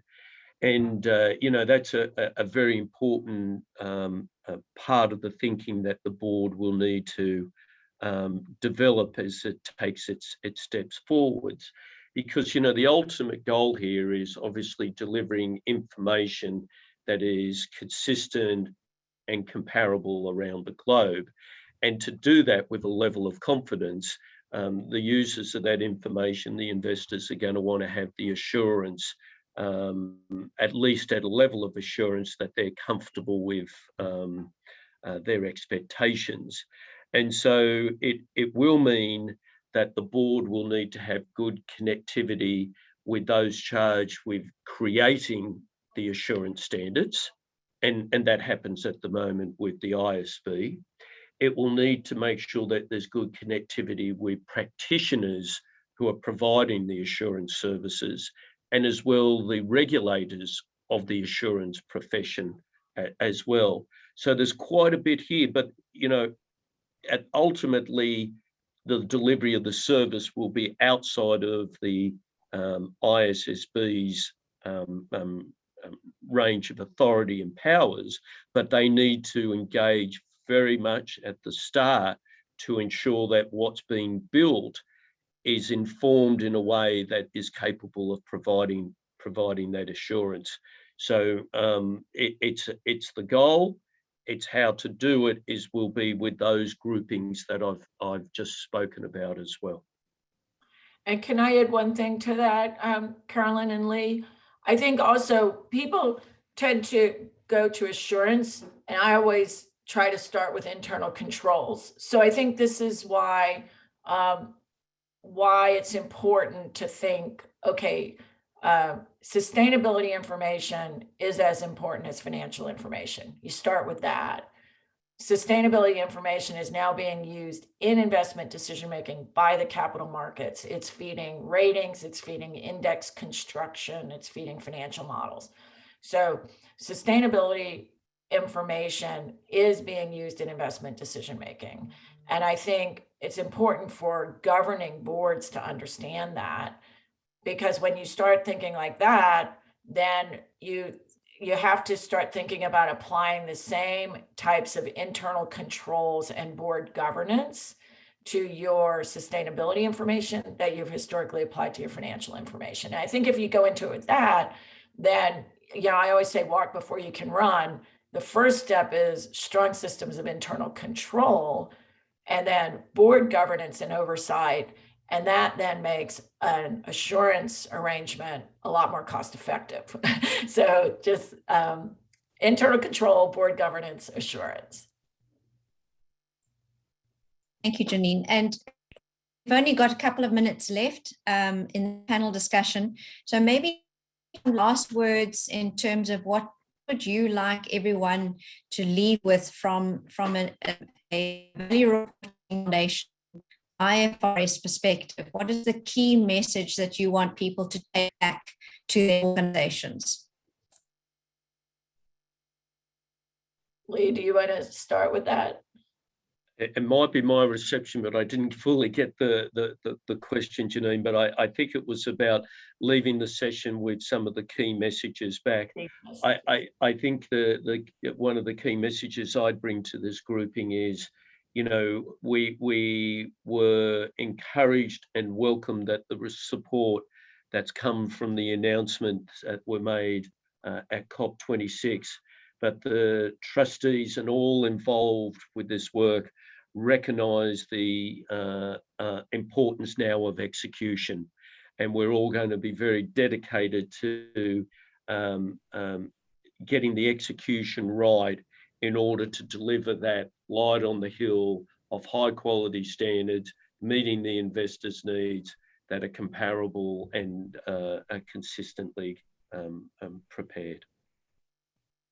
Yeah, and I would say to everyone, let's collectively do everything we can to make this a success. It is challenging. I mean, setting global sustainability disclosure standards and then figuring out how to connect, the sustainability disclosure standard setting and the financial accounting standard setting. We shouldn't kid ourselves that this is going to be a really easy task. The good news is we have a lot of experience, and it's the experience of many of the people who are listening. We have a lot of experience, we have a lot of tools, we have a lot of resources. We're building on decades of hard work, but this is going to be challenging. And I think it will take a real commitment from everyone to success. And that includes people being willing to engage and allocate resources to engage in all of the consultation processes around the ISSB. So thank you all in advance for that and for being willing to meaningfully engage in the process. Thank you very much. Thank you, Lee, for your time. Thank you, Janine, for staying on for so long and your presentation. And we're going to take a 10-minute break. And then after the break, we are going to hear from the stock exchanges of the world. So we will hear from Mark Manning after the break and find out what the stock exchanges are going to say. So a 10-minute break. Thank you. Thank you. Thank you very much, everyone. Take care.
Hi, so we're back online again. Welcome back, everybody. It's nice to have everybody back. I hope you've got your coffee. And we're ready to hear now from Mark Manning. Mark, can you hear me? I can indeed. Thank you very much indeed. I'm just sharing my screen, so bear with me one moment. That's okay. Great, thank you. And thank you so much for sharing your slides with us today. It's going to be great hearing what you have to say after we've heard from the IFRS Foundation and the Value Reporting Foundation. So over to you, Mark. Thank you. Thank you very much. It's a real pleasure to join this excellent session today. And I'd like to thank Carolyn and Mervyn for the invitation to do so. Really is a superb event, and it's coming at a really groundbreaking time, so soon after the ISSB announcement at COP26. So I'm participating in the session today on behalf of the International Organization of Securities Commissions, IOSCO, and in particular, I'm representing IOSCO's work stream on sustainability-related issuer disclosures, which my organization, the Financial Conduct Authority in the UK, has been co-chairing. And in this role, I've had the pleasure of working closely with Lee and Janine over the past 18 months, along with other members of the IFRS Foundation's Technical Readiness Working Group, as they've taken the ISSB from concept to delivery.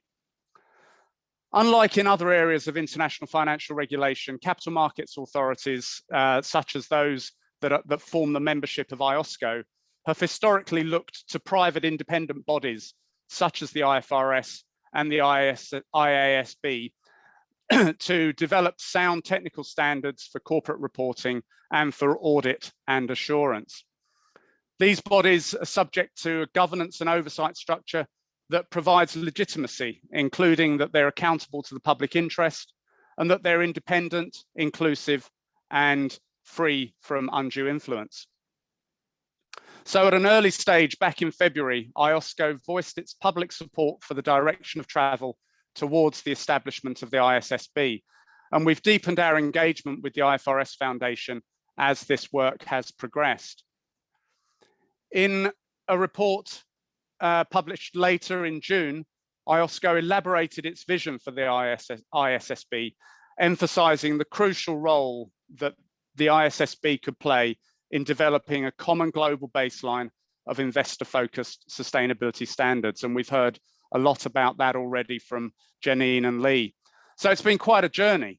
And I really strongly believe that this month's announcement ushers in a new era for corporate reporting, setting the foundations for a comprehensive global corporate reporting system that brings financial reporting and sustainability-related reporting together in an integrated way. So over the next 35 minutes or so, I'd like to talk about why this is so important and what this journey means for financial regulators. I'll also touch on a lot of the topics that Janine and Lee have introduced in their remarks. And I'll begin with the growing recognition that ESG performance is a driver of enterprise value. I'll then go on to talk about how this translates into a stronger investor focus and an increased demand for corporate reporting on non-financial matters. I'll then elaborate on IOSCO's work on this. And this work has taken place through IOSCO's Sustainable Finance Task Force. And I'll talk about the vision that IOSCO's work stream on issuer disclosures articulated earlier in the year and how the ISSB is now delivering in line with this vision. In the final part of my talk, I'll walk through some of the key implementation considerations as we progress this forward. But I thought this quote on the screen now would be a nice place to start. As many of you know, the World Economic Forum's International Business Council comprises more than 120 global CEOs. And this quote from the IBC and the recognition in it about the need to rebalance corporate purpose is quite a powerful one. At the end of this quote, they say, there is an emerging consensus among companies that long-term value is most effectively created by serving the interests of all stakeholders. And this statement was accompanied by the publication of a common set of stakeholder capitalism metrics that cover people, planet, prosperity, and governance. And a core of IBC members have already committed to incorporating publication of these metrics in their disclosures. There are a number of other really quite powerful examples of the growing recognition of how environmental, social, and governance factors can drive sustainable long-term value creation. We've already heard from Janine at the Value Reporting Foundation, and together the integrated reporting framework and the SASB metrics can promote that integrated thinking within organizations that allows them to identify the sustainability risks and opportunities that drive their long-term value. And as this debate has intensified in recent years, there's a stronger appreciation for the fact that corporate value is often closely tied to the value of intangible assets, such as human capital, brand equity, trust, intellectual property, customer satisfaction, and supplier relationships. Janine already talked about this earlier, and I think it's really clear now that investors and other market participants increasingly recognize that all of these intangibles can be directly impacted by ESG performance. In fact, the World Business Council for Sustainable Development has estimated that more than 80% of a company's value is now accounted for by intangible assets. So companies absolutely need to build ESG performance into their decision-making and assess their natural, social, and human capital, as well as their financial capital. Also, like some of the remarks that LBS professor Alex Edmonds has made in his excellent book, Grow the Pie. He notes there that intangible assets that directly generate social value, such as employee satisfaction, are only partially incorporated in stock prices. And as Professor Edmonds says, this requires a shift in thinking. I'd also like to just touch on some of the empirical evidence in this area. There was a comprehensive NYU Stern study published earlier in the year, which gathers and aggregates evidence on the link between ESG and financial performance, drawing this from more than 1,000 studies published over the past 5 years. And in this piece of research, the authors find a consistent positive relationship across these studies, which becomes stronger over longer time horizons. Notably, the study concludes that ESG disclosure alone doesn't positively drive financial performance, but actual underlying corporate sustainability initiatives do. And this underscores the fact that ESG disclosure shouldn't be seen as an end in itself. It's the endpoint of a process of organizational change and evolving corporate strategy. In another recent study, this time a report on management of non-financial information by PwC, 87% of senior executives across 50 countries say that they're paying closer attention to non-financial factors and that they're using non-financial information in their management decisions. Almost all of those surveyed, some 96%, say that integrating financial and non-financial information improves insights into the process of creating long-term business value and leads to better management decisions. The survey respondents were also asked which natural, social, and human capital related issues are important to corporate value.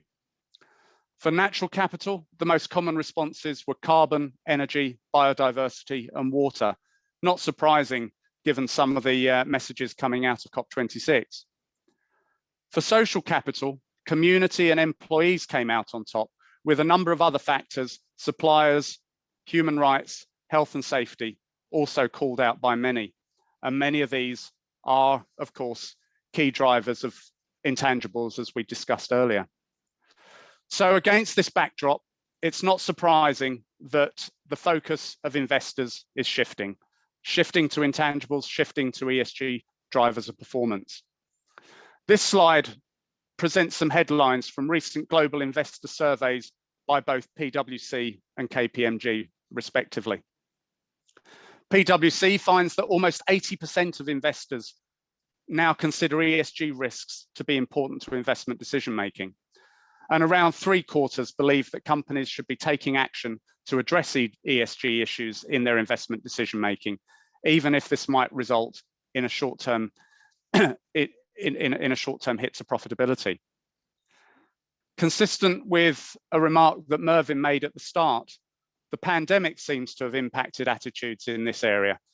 KPMG, for instance, find that almost 90% of institutional investors are more likely to hold an investment based on its ESG performance than prior to the pandemic. So definitely evidence of a clear shift in the way in which investment decisions are made. Naturally, this is translating into increasing investor demand for better sustainability-related financial disclosures. There are, of course, already various non-financial reporting requirements and expectations in legal and regulatory frameworks around the world. And these are evolving rapidly, especially in relation to climate change. There's also been an increasing take-up of voluntary frameworks. And in some cases, this has been in response to investor pressure for more complete and consistent disclosures. The most prominent of these is perhaps Larry Fink's call to arms in his annual letter to CEOs at the start of this year. He wrote, "Because better sustainability disclosures are in companies as well as investors' own interests, I urge companies to move quickly to issue them rather than waiting for regulators to impose them." So let's look at the current status of corporate disclosures on non-financial matters and how they're evolving. Deloitte carried out a review of 2021 annual reports of 50 FTSE 350 companies, setting out their findings under 5 Ps: purpose, people, planet, prosperity, and the new P, pandemic. For both people and planet, they found evidence of improving disclosures on key social and environmental issues. However, often these are still partial disclosures and disclosures that fail to include information on specific KPIs or specific business changes or activities. For example, on the screen here are some of the results around people.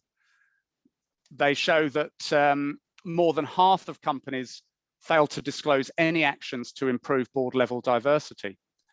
And while 84% of companies called out staff turnover as a principal risk, only 12% disclosed a relevant KPI to monitor this. So improving, but still incomplete. And then if we look at the core findings, headline findings on planet, these show a marked improvement in disclosures around matters such as board level oversight of climate change, with 84% of companies making such disclosure, up from 62%. And 82% had targets linked to climate change, but less than half of these discussed any business changes flowing from these targets. The Deloitte study also observed more widespread adoption of the recommendations of the Task Force on Climate-Related Financial Disclosures, TCFD, and it's worth looking at that aspect in a little bit more detail. And a good place to view trends in that area is the recent status report published by the TCFD themselves. In this, they carried out or presented the outcome of a very widespread survey and assessment of how disclosures against TCFD have been evolving around the world. And this found that disclosure of information aligned with the TCFD's recommendations increased by some 9 percentage points, the largest increase in any year so far since they've been carrying out this assessment. Now, an average of 1 in 3 companies that have been reviewed reported information aligned with the 11 recommended disclosures of the TCFD. And that proportion rose to around half for companies operating in Europe. The UK's own Financial Reporting Council published a snapshot of TCFD reporting for the UK, and this told a similar story. 73 companies in the FTSE 100 now reporting in line with TCFD, and 82 in the FTSE 250. However, as set out in the TCFD status report, there are significant differences in the quantity and quality of disclosures across the various recommended disclosures. For instance, the TCFD found that over half of the companies assessed disclose information on their climate-related risks and opportunities, while only 13% do so on the resilience of their strategies under different climate-related scenarios. So again, good progress, but still incomplete and still more work to be done. So there's been a growing realization in the regulatory community and across governments internationally that we are unlikely to achieve in full the complete, consistent, comparable and reliable climate and sustainability related disclosures that we need through voluntary approaches alone. And as a result, a large number of jurisdictions are beginning to take steps to set new non-financial disclosure requirements in their legal and regulatory frameworks, generally beginning with climate change. We've already heard, for instance, about the work that the EU is doing towards a corporate sustainability reporting directive. A financial stability report published in July this year, which again the FCA co-chaired, surveyed Financial Stability Board members on their actions and plans to implement climate-related disclosure requirements. Of the 25 jurisdictions surveyed, all but 2 had either requirements already in place or plans to introduce them. And an example of this is the UK. Here, regulators and relevant government departments have been working towards the delivery of a roadmap towards mandatory whole of economy TCFD aligned disclosures. For our part at the FCA, we've taken a number of steps. We began with the introduction of TCFD aligned disclosure rules for our most prominent listed companies from the start of this year. And we'll see the first disclosures in accordance with that rule in the early part of next year. And the UK government is now planning to go further. Just last month, the government issued plans for a new sustainability disclosure requirements regime, which will extend disclosure requirements beyond climate change and also link them with the planned UK green taxonomy. And this will cover other sustainability impacts in the first instance, other environmental factors, but we expect over time that will branch out. And I'll say a little bit more about that in a little while, but the new ISSB standards or forthcoming ISSB standards will be a core platform for this sustainability disclosure requirements regime that the UK government is targeting. So all of these developments bring climate and sustainability related disclosures firmly into the line of sight of securities regulators. And that's why IOSCO has been taking a keen and growing interest. If we start with IOSCO's objectives and principles of securities regulation, these note that there should be full, accurate and timely disclosure of financial results, risk and other information which is material to investors' decisions. In January 2019, IOSCO considered this principle in the context of ESG and clarified that non-financial matters may have a material impact on issuers' business operations, as well as on the risks and returns for investors and their investment and voting decisions. So as a result, issuers should consider the materiality of ESG matters to their business and assess risks and opportunities in light of their business strategy and their risk assessment methodology. In practice, this will require that issuers consider the adequacy, accuracy, and timeliness of both financial and sustainability related disclosures. But importantly, this hasn't been happening systematically to date. And some of the evidence that I've already referred to demonstrates this. In a report on sustainable finance and the role of securities regulators published in April 2020, IOSCO published a stocktake of existing sustainable finance initiatives.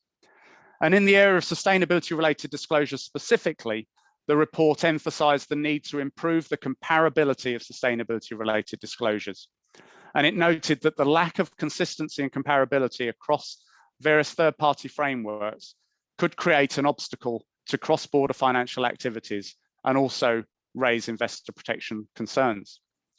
So further to this work, the IOSCO board established a board-level sustainable finance task force with corporate sustainability-related disclosures, one of 3 core areas of focus. The others were greenwashing and investor protection and ESG data and ratings. But I'll dwell on the corporate disclosures piece here. So in this space, IOSCO considered how it could influence the direction of ongoing industry initiatives in this area, building on existing principles, frameworks, and guidance. As part of this, IOSCO engaged actively with investors and other stakeholders, first of all, to identify what sustainability information the market needs, and second, to assess the gaps and shortcomings in the information that they are currently receiving. And the group reported its findings and its vision in June this year. The IFRS Foundation was, of course, progressing its work in parallel, and IOSCO began a very, very deep collaboration with the IFRS Foundation and its initiative to establish the ISSB that has just been launched. When IOSCO embarked on this work in the summer of 2020, the seeds had already been sown for the industry direction of travel that has since emerged. One important milestone was a paper by Accountancy Europe on interconnected reporting. This was published in December 2020. And in this paper, Accountancy Europe argued that there was a need for interconnected standard setting for corporate reporting to coordinate, rationalize, and consolidate the many non-financial reporting initiatives that exist and create a core set of global metrics. And importantly, this should also make a connection to financial reporting. And the IFRS Foundation had also begun its deliberations. At that time, the main thinking from the IFRS Foundation in the public domain was a speech from IFRS Foundation trustee Teresa Coe. And this highlighted the challenges of relying on voluntary approaches and called out in particular the scope for cherry picking and greenwashing. As a result, Teresa Coe saw a compelling case for the IFRS Foundation to play a role in this space. So consistent with this thinking, the Accountancy Europe report included a straw man system solution for an interconnected corporate reporting system. And this was presented as falling under the governance and architecture of the IFRS Foundation. And if you look at that image on the screen there, that's ultimately where we are now landing with the ISSB launch of earlier this month. So against this backdrop and with this starting point, IOSCO began its work, and it began with a detailed fact-finding exercise to establish investor needs and identify where these were not currently being met. In particular, we engaged with around 60 asset managers across 19 jurisdictions to determine how they use sustainability information and what information they consider to be decision useful in their investment processes. And in parallel, we reviewed industry and official sector commentary on the state of sustainability reporting and carried out a detailed desktop analysis of corporate reports of a total of 90 companies across 5 sectors and 6 jurisdictions. And this gave us an insight into the extent to which the information that investors need was currently being provided. The upshot of this fact-finding work was the confirmation that investors' needs are not currently being met by current corporate reporting disclosures. The most important gaps relative to investor needs were found to be incomplete, inconsistent, and non-comparable disclosures, selective reporting against multiple different standards and frameworks, a lack of investor focus, limited and inconsistent quantitative information and a lack of standardized narrative discussion, and importantly, a disconnect between reported financial and non-financial performance. So drawing on these findings, IOSCO set out three priority areas for improvement. And these are set out on the right-hand side of your screen in the blue boxes. First, to encourage progress towards globally consistent application of a common set of international standards for sustainability-related disclosures across jurisdictions. And this should cover the breadth of sustainability topics and leverage existing principles, frameworks, and guidance. The second priority was to promote greater emphasis on industry-specific quantitative metrics in companies' sustainability-related disclosures, and also to promote standardization of narrative information. And then third, to drive international consistency of sustainability-related disclosures with a focus on enterprise value creation, but at the same time, supporting interoperability with disclosure requirements to meet other stakeholders' needs. The outer box in Janine's nested boxes diagram, and to promote integration with financial reporting and facilitate independent audit and assurance. So three really core priorities, and IOSCO followed this up with a vision for a global comprehensive corporate reporting system that could deliver on these improvements. And this again had three key elements. First was to establish an ISSB with a strong governance foundation. And with IOSCO in parallel, working towards potential endorsement of the ISSB's future standards, just that it endorsed IASB financial reporting standards some 20 years ago. This came up in the earlier discussion with Janine and Lee, so I'll just dwell on this for a moment.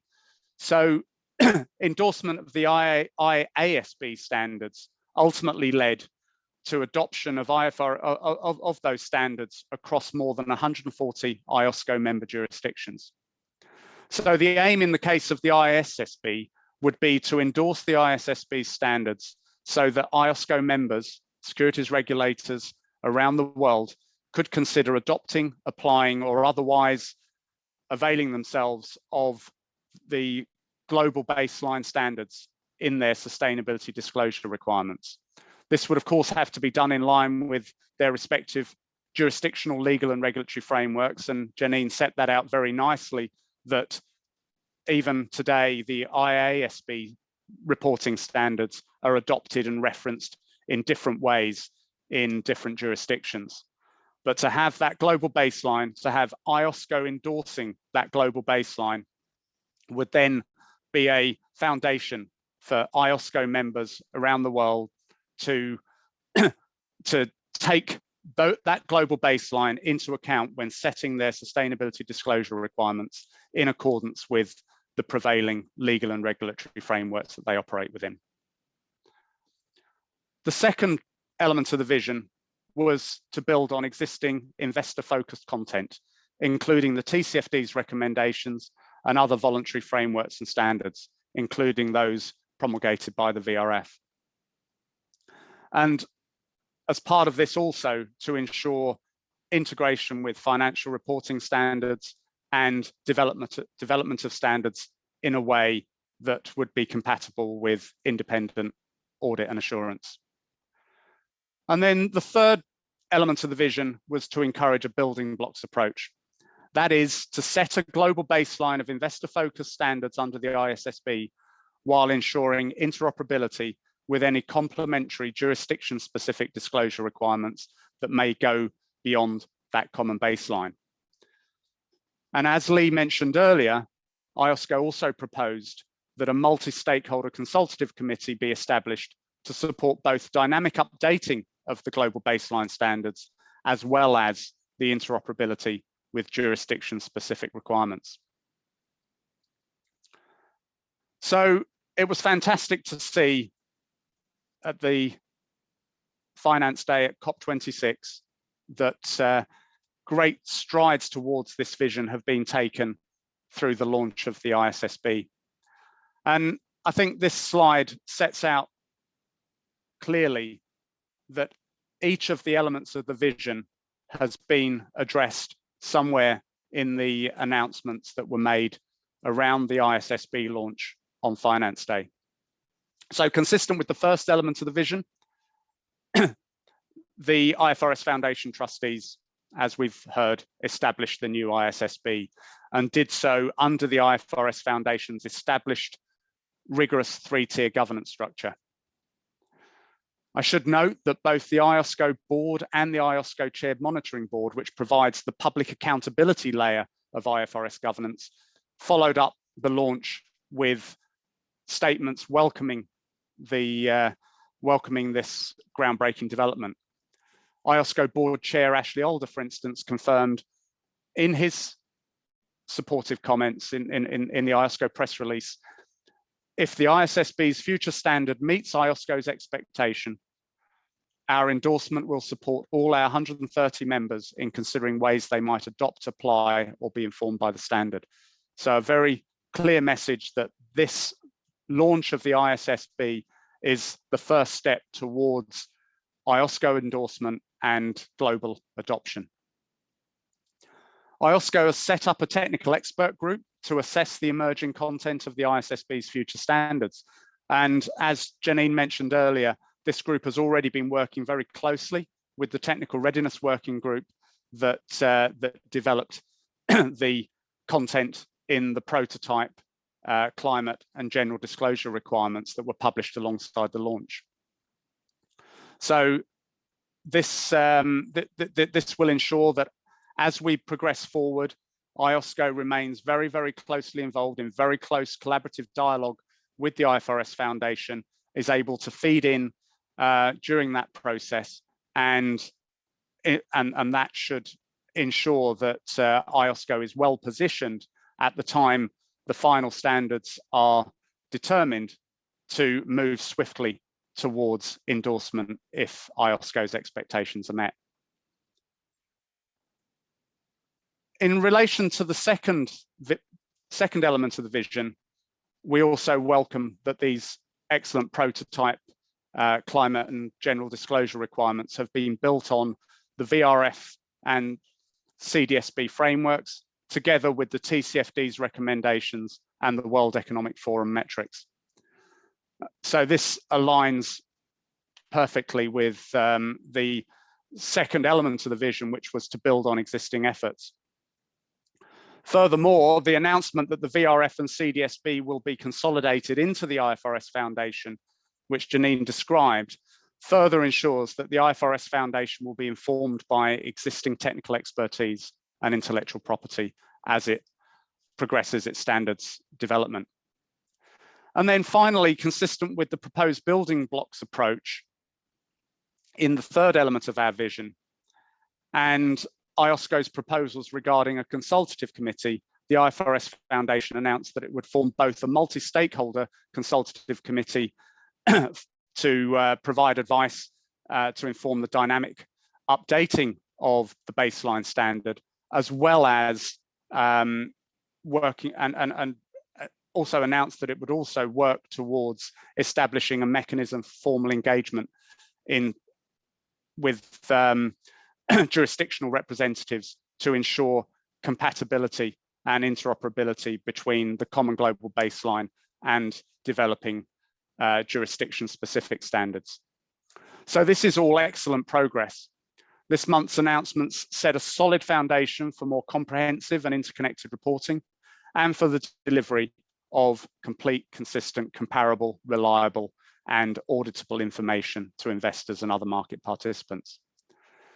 So in the last few minutes, I'd just like to highlight a few important implementation considerations that hopefully will help to ensure the steady state reporting system delivers on its promise and operates within an effective ecosystem.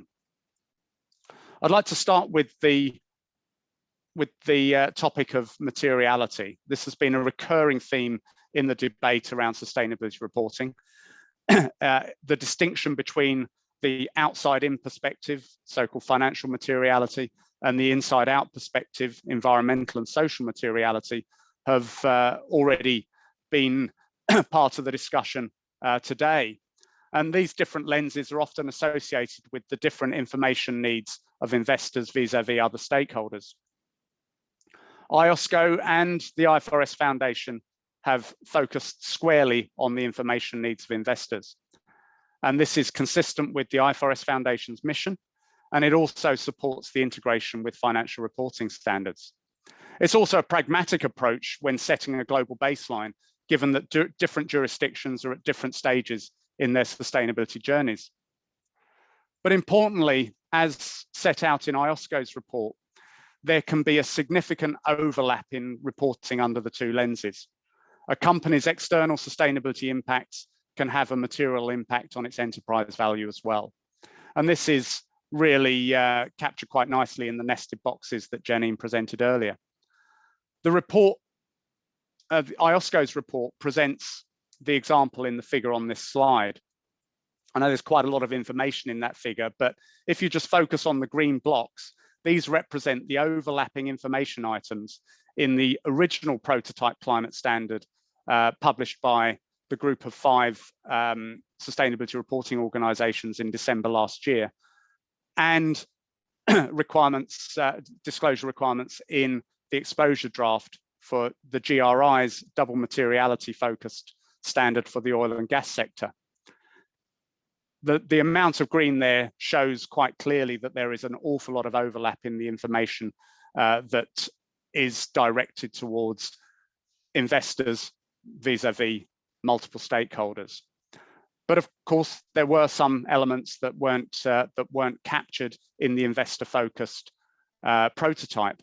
And so recognizing that there may be some information needs beyond those relevant for enterprise value creation, effective interoperability with any supplementary reporting requirements to meet those needs will be important. So I've already talked about the building blocks approach, which formed a key part of IOSCO's vision. And this, this is accommodated in the approach that the IFRS Foundation has set out, with the ISSB providing that global baseline, which forms the first layer of the building blocks approach. The slide on the screen shows a visual included in a piece of guidance published by the International Federation of Accountants in May this year. And this set out a building blocks approach fully consistent with IOSCO's vision. So essentially, the bottom layer would be financial reporting standards with a focus on enterprise value creation. And then this would be complemented by other blocks, which could include jurisdiction-specific standards that focus on wider sustainability impacts or other disclosure needs that extend beyond the enterprise value creation orientation. So just as Janine said in her earlier remarks, it will be important that the ISSB standards are developed with that interoperability in mind. And that's why getting advice from some advisory forum that, that coordinates interaction with representatives of individual jurisdictions that have set additional reporting requirements will be really important to the standard setting process. And as again, as Janine also mentioned, doing this with both a bottom-up and a top-down perspective will be very beneficial. I should note that the UK may prove to be a good test case. As I mentioned earlier, the UK government has confirmed that the ISSB standards, once determined, will form a core component of the future sustainability reporting disclosures regime and the backbone of the corporate reporting element. But equally, the baseline standards will in the UK be supplemented by disclosure requirements linked to the UK's prospective green taxonomy. So that will require some form of interoperability between an internationally set baseline and a domestically set supplementary layer. So another important implementation consideration is the integration between sustainability-related disclosures and the financial statements. And this is core to the IFRS Foundation's vision and core to delivering an integrated reporting framework.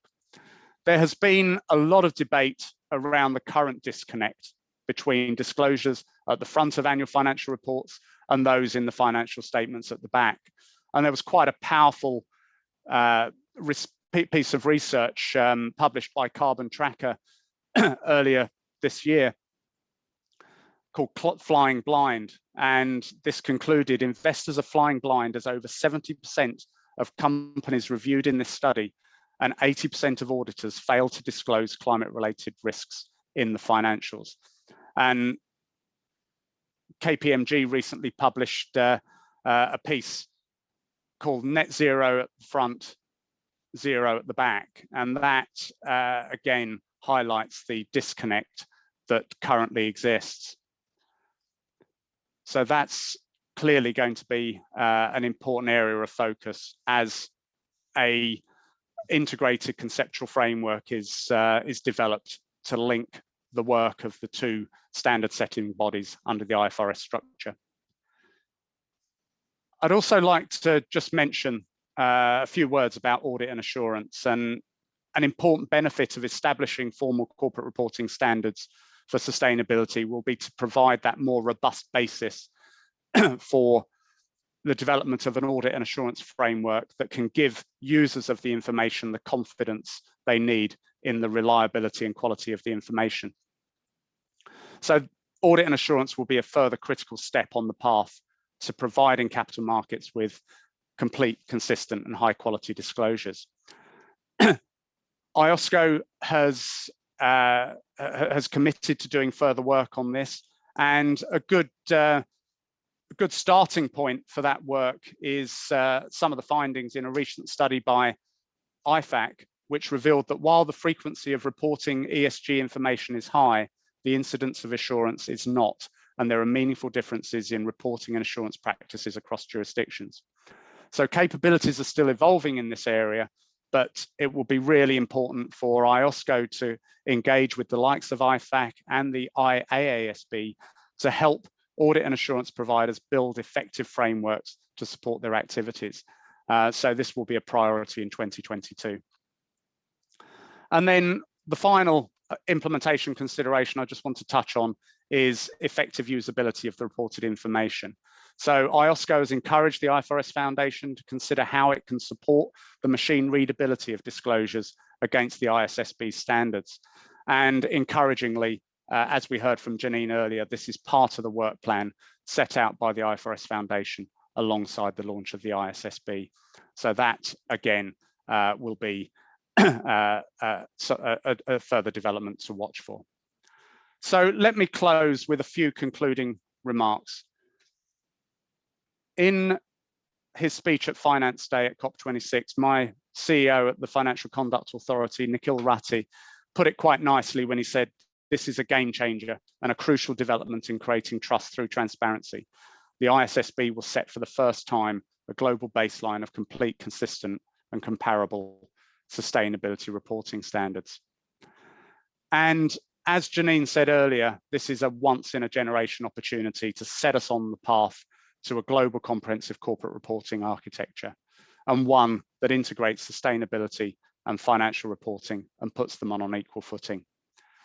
It was fantastic to see finance ministers and central bank governors from 41 jurisdictions publicly welcoming the announcement of the launch of the ISSB at COP26.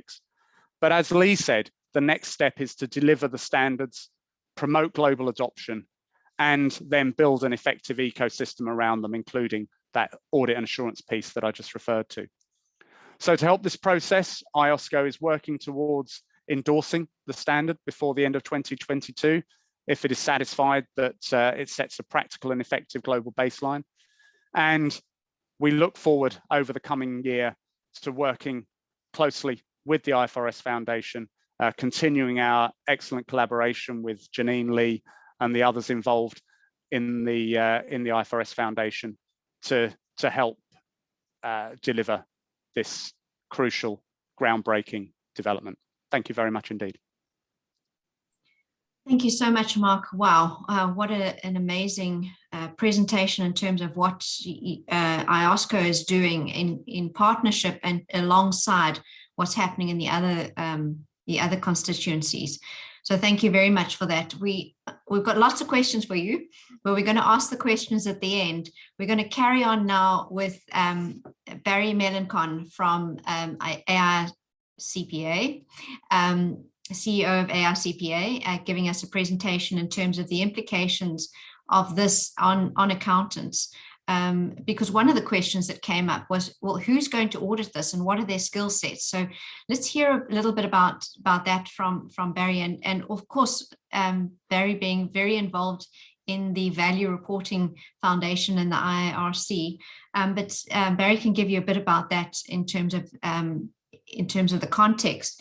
And then after that, we'll hear from Chet from the ABN AMRO. I'm tongue-tied today, but I finally got my connectivity back, so now I'm talking. So thank you very much, everyone. We're going to carry on for those two presentations, and then we're going to have a summation by Professor King and Q&A, a long session of Q&A at the end, where we will ask all of your questions that I see are coming up. So keep your questions going. I'm going to hand over to Barry now. Thank you.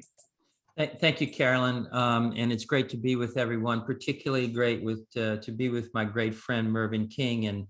And we go back a long way in a lot of these issues. And I want to pick up from where Mark just ended, really, in his summation comments, and spend a few minutes talking about the strategy here. It's very easy, and I know this audience is predominantly those charged with governance and significantly a portion of people in accounting. And I really want to bring us up a level. I want us to understand the historical significance of what's happening and how we got here. As Mervyn indicated in his opening comments, I was chairman following him of the IR board, was chairman of the board when we combined with SASB to create the Value Reporting Foundation. And in the Value Reporting Foundation, I was the chairman of our working group to bring together the merger that has been announced at COP26, obviously technically co-chair, because one of the IFRS trustees, Michelle Madeline, was the chair of the working group from the IFRS Foundation perspective. And I want to really spend some time really in a message to the accountants and to those in governance in this sort of grouping here, to really focus, yes, on the details that we've heard from Janine and Lee, and a lot of the history and the thought leadership that IOSCO so importantly delivered to this process that Mark brought to you, and to help you maybe raise it up a little bit and to make sure we don't lose sight of what this journey is all about. Next slide, please. Mervyn, in his opening comments today, talked about the concepts that are happening today are frankly reflective of change, massive change, and change that is here to stay. And I couldn't agree with him more. The fact of the matter is that the world is being reimagined. The world of business reporting is being reimagined. The world of expectations from a multi-stakeholder perspective is being reimagined.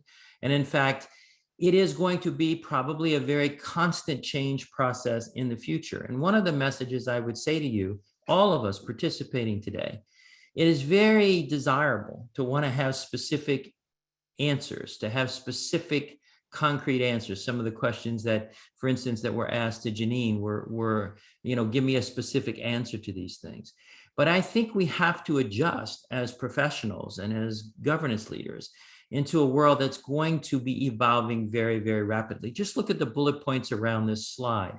Every one of these have very significant fundamental changes to how capital markets work, how businesses operate, how stakeholders, multi-stakeholders see the world differently. Mervyn, over his career, has been very articulate about the need for governance changes, about the need for the change in the role of professional accountants, how they can change the world, and maybe how they're the value officer instead of the chief financial officer. And of course, that led us to the notion of integrated reporting, that was really only 10 years old. And on the sustainability side, also the SASB that brought us together into the Value Reporting Foundation. But why is all of this coming together, and why is it historically so important? I think it's important to take just a moment and think about history. Now, in the diagrams that you've seen, and I'm going to bring a diagram up here in a moment, but before we get to that, in the diagrams that you've seen the reference to the IASB, the International Accounting Standards Board. But, we tend to sit here today and think of that, although it's about 20 years old, as forever being there. Well, it wasn't forever being there. In fact, the rationalization of the accounting space literally took about 6 decades. And most of the certainly developed and developing economies of the world, accounting standards started to really emerge back in the 1930s. The global economic crises of that day led to the formation in every different country in some different form and fashion. And Mark and Janine talked about how even accounting standards endorsements take place still today in different processes. But back into those 1930s, we had very divergent accounting standards and approaches around the world.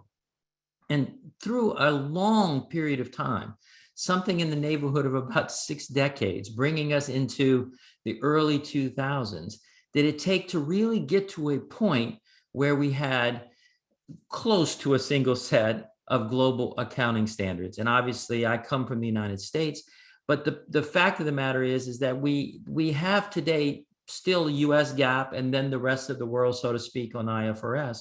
And that was because of, I would say, legacy development that occurred in a different way. And that sort of rationalization couldn't really take place. What we have been working on in the last several years to bring us to this incredible announcement at COP26 was the rationalization of this space from a standards perspective in a real-time way, in literally something that has only been around in a meaningful way for about 10 years. So 1 decade compared to 6 decades. That is remarkable progress on a global basis in a much shorter time frame. And it is being done in a way that allows us to be agile going forward to deal with these rapidly changing expectations and requirements that may be needed.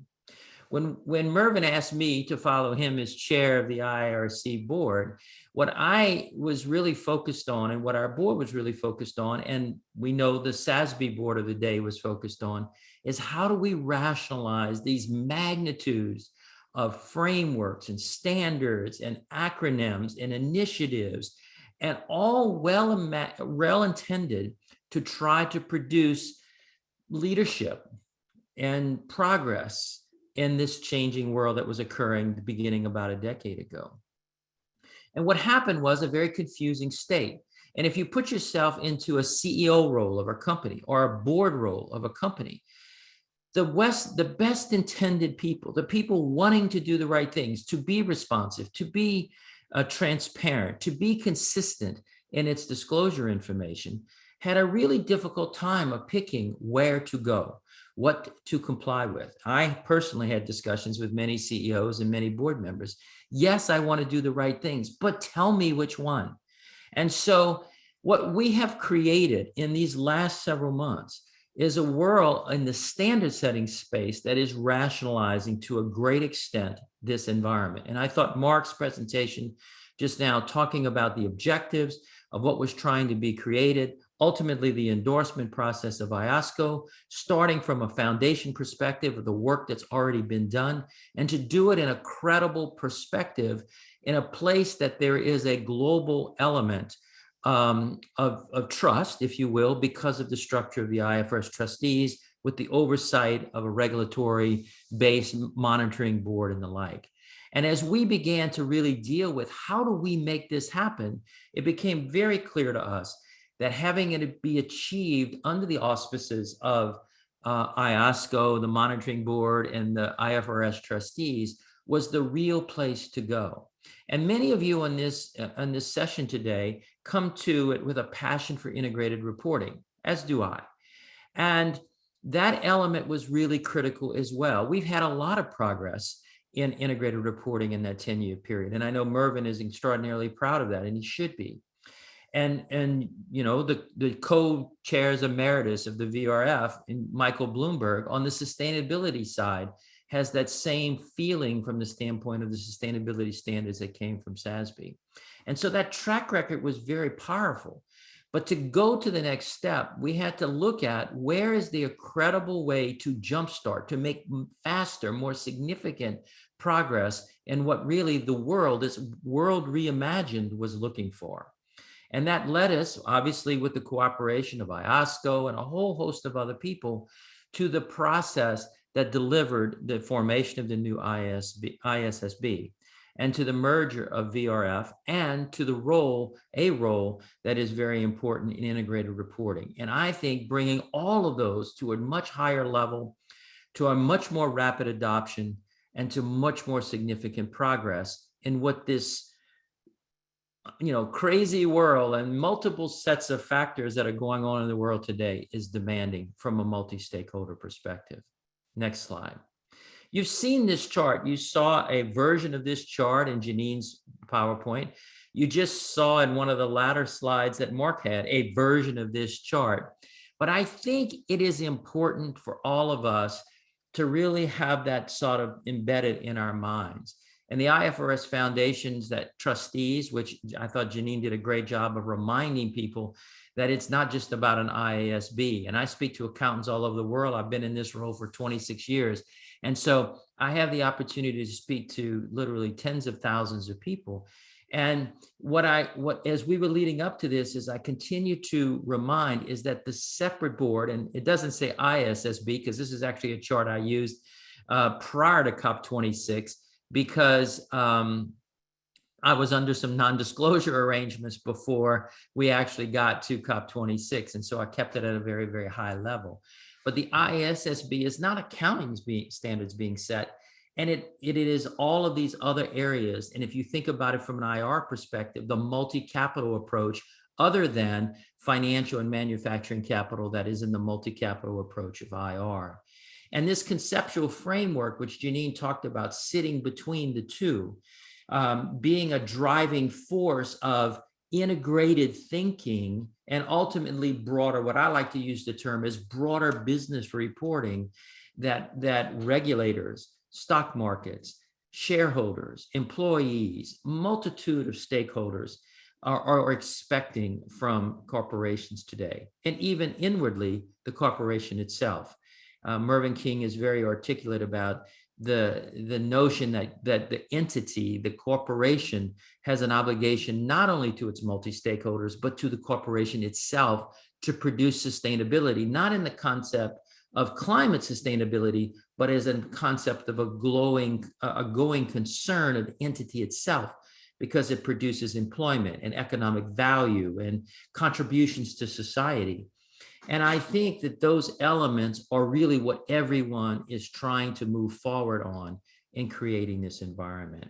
And I think it's important to understand there's a home in here for the conceptual framework of IR, or the framework of IR.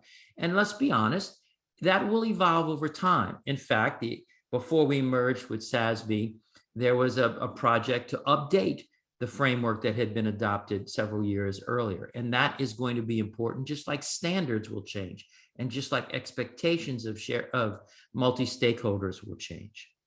So if we take that as sort of the macro look, I can tell you that the board of the boards of IR and SASB were merged together to form the board of the Value Reporting Foundation. And so we had both perspectives in the room. And though that board was unanimous in its support of taking the step in the interest of moving forward the approaches and the work, the great work that the SASB has done and the great work that IR has done around the world, to moving it to the next level. And that's really what this is about. And I thought Mark also articulated very well the need for the cooperation in all those areas. And we felt very strongly when we came together as SASB and IR that we were doing that to be a catalyst. Someone had to go first. Someone had to make it happen. And that's what our first step was in forming the Value Reporting Foundation.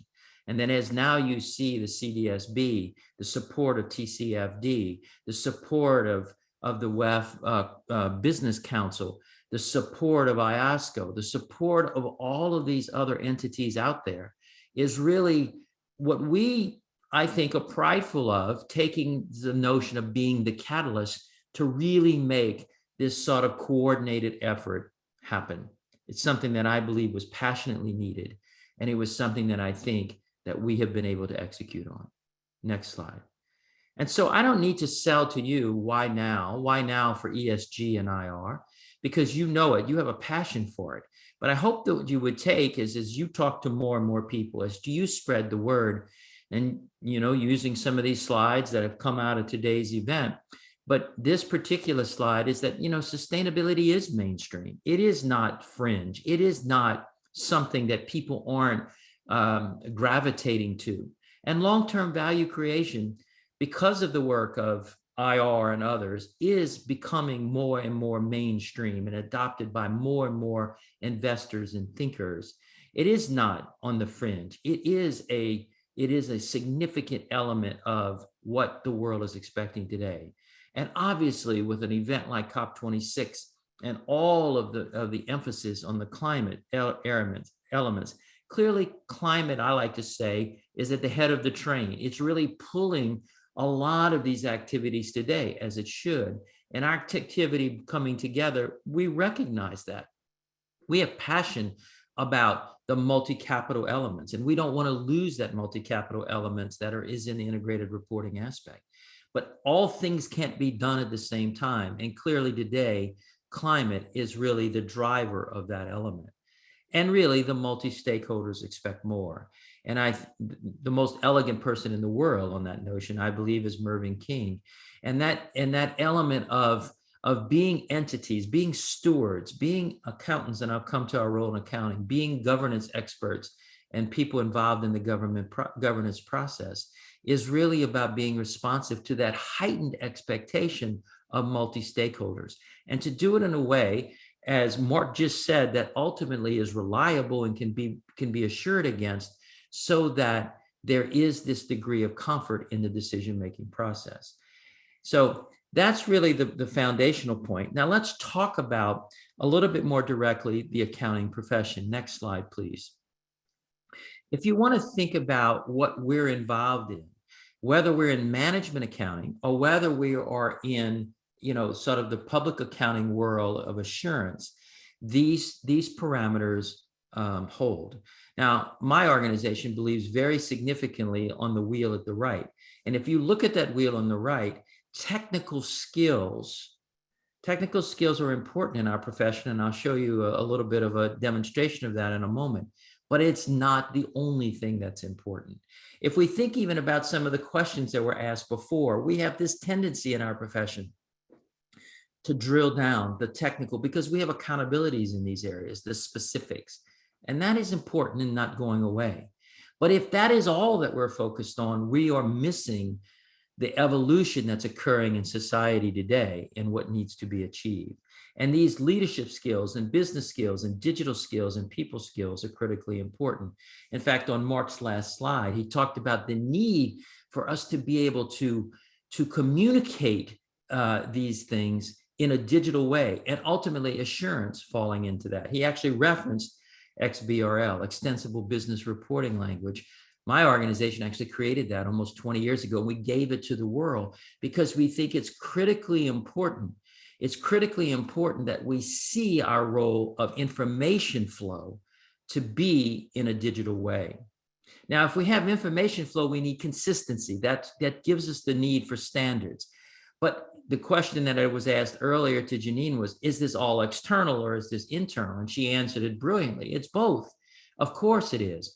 But it has to be decision useful, internal decision useful. It may be a bigger data set than what is external, but obviously stakeholders have to make decisions. And so the information has to be prepared and reliable in such a way that it provides decision useful information, which brings to the important role of controls.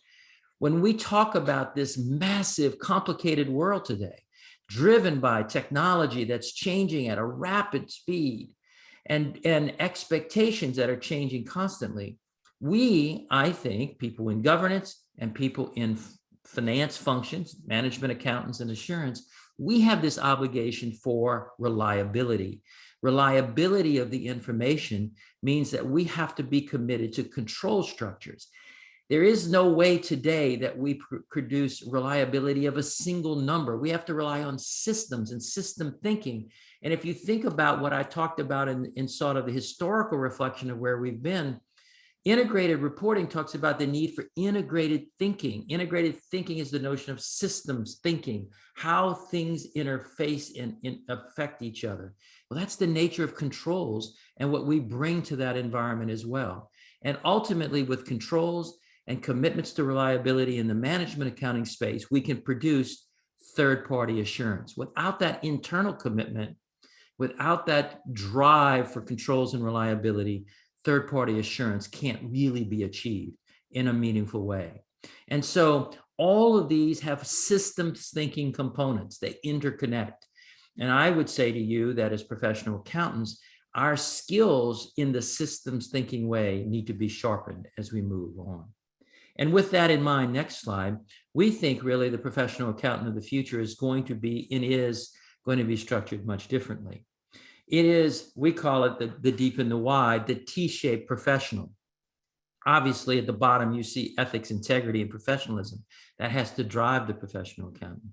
But these broader skills that are very agile, they continue to change with the world. The notion and ability to be storytellers about what we're trying to communicate, the ability to think in a systems way, in addition to some set, and none of us as professional accountants can be deep knowledge bringers in the multiple sets of professional accounting space, but in some element, we bring some element of deep technical functional knowledge, but we have to do it in this broader notion.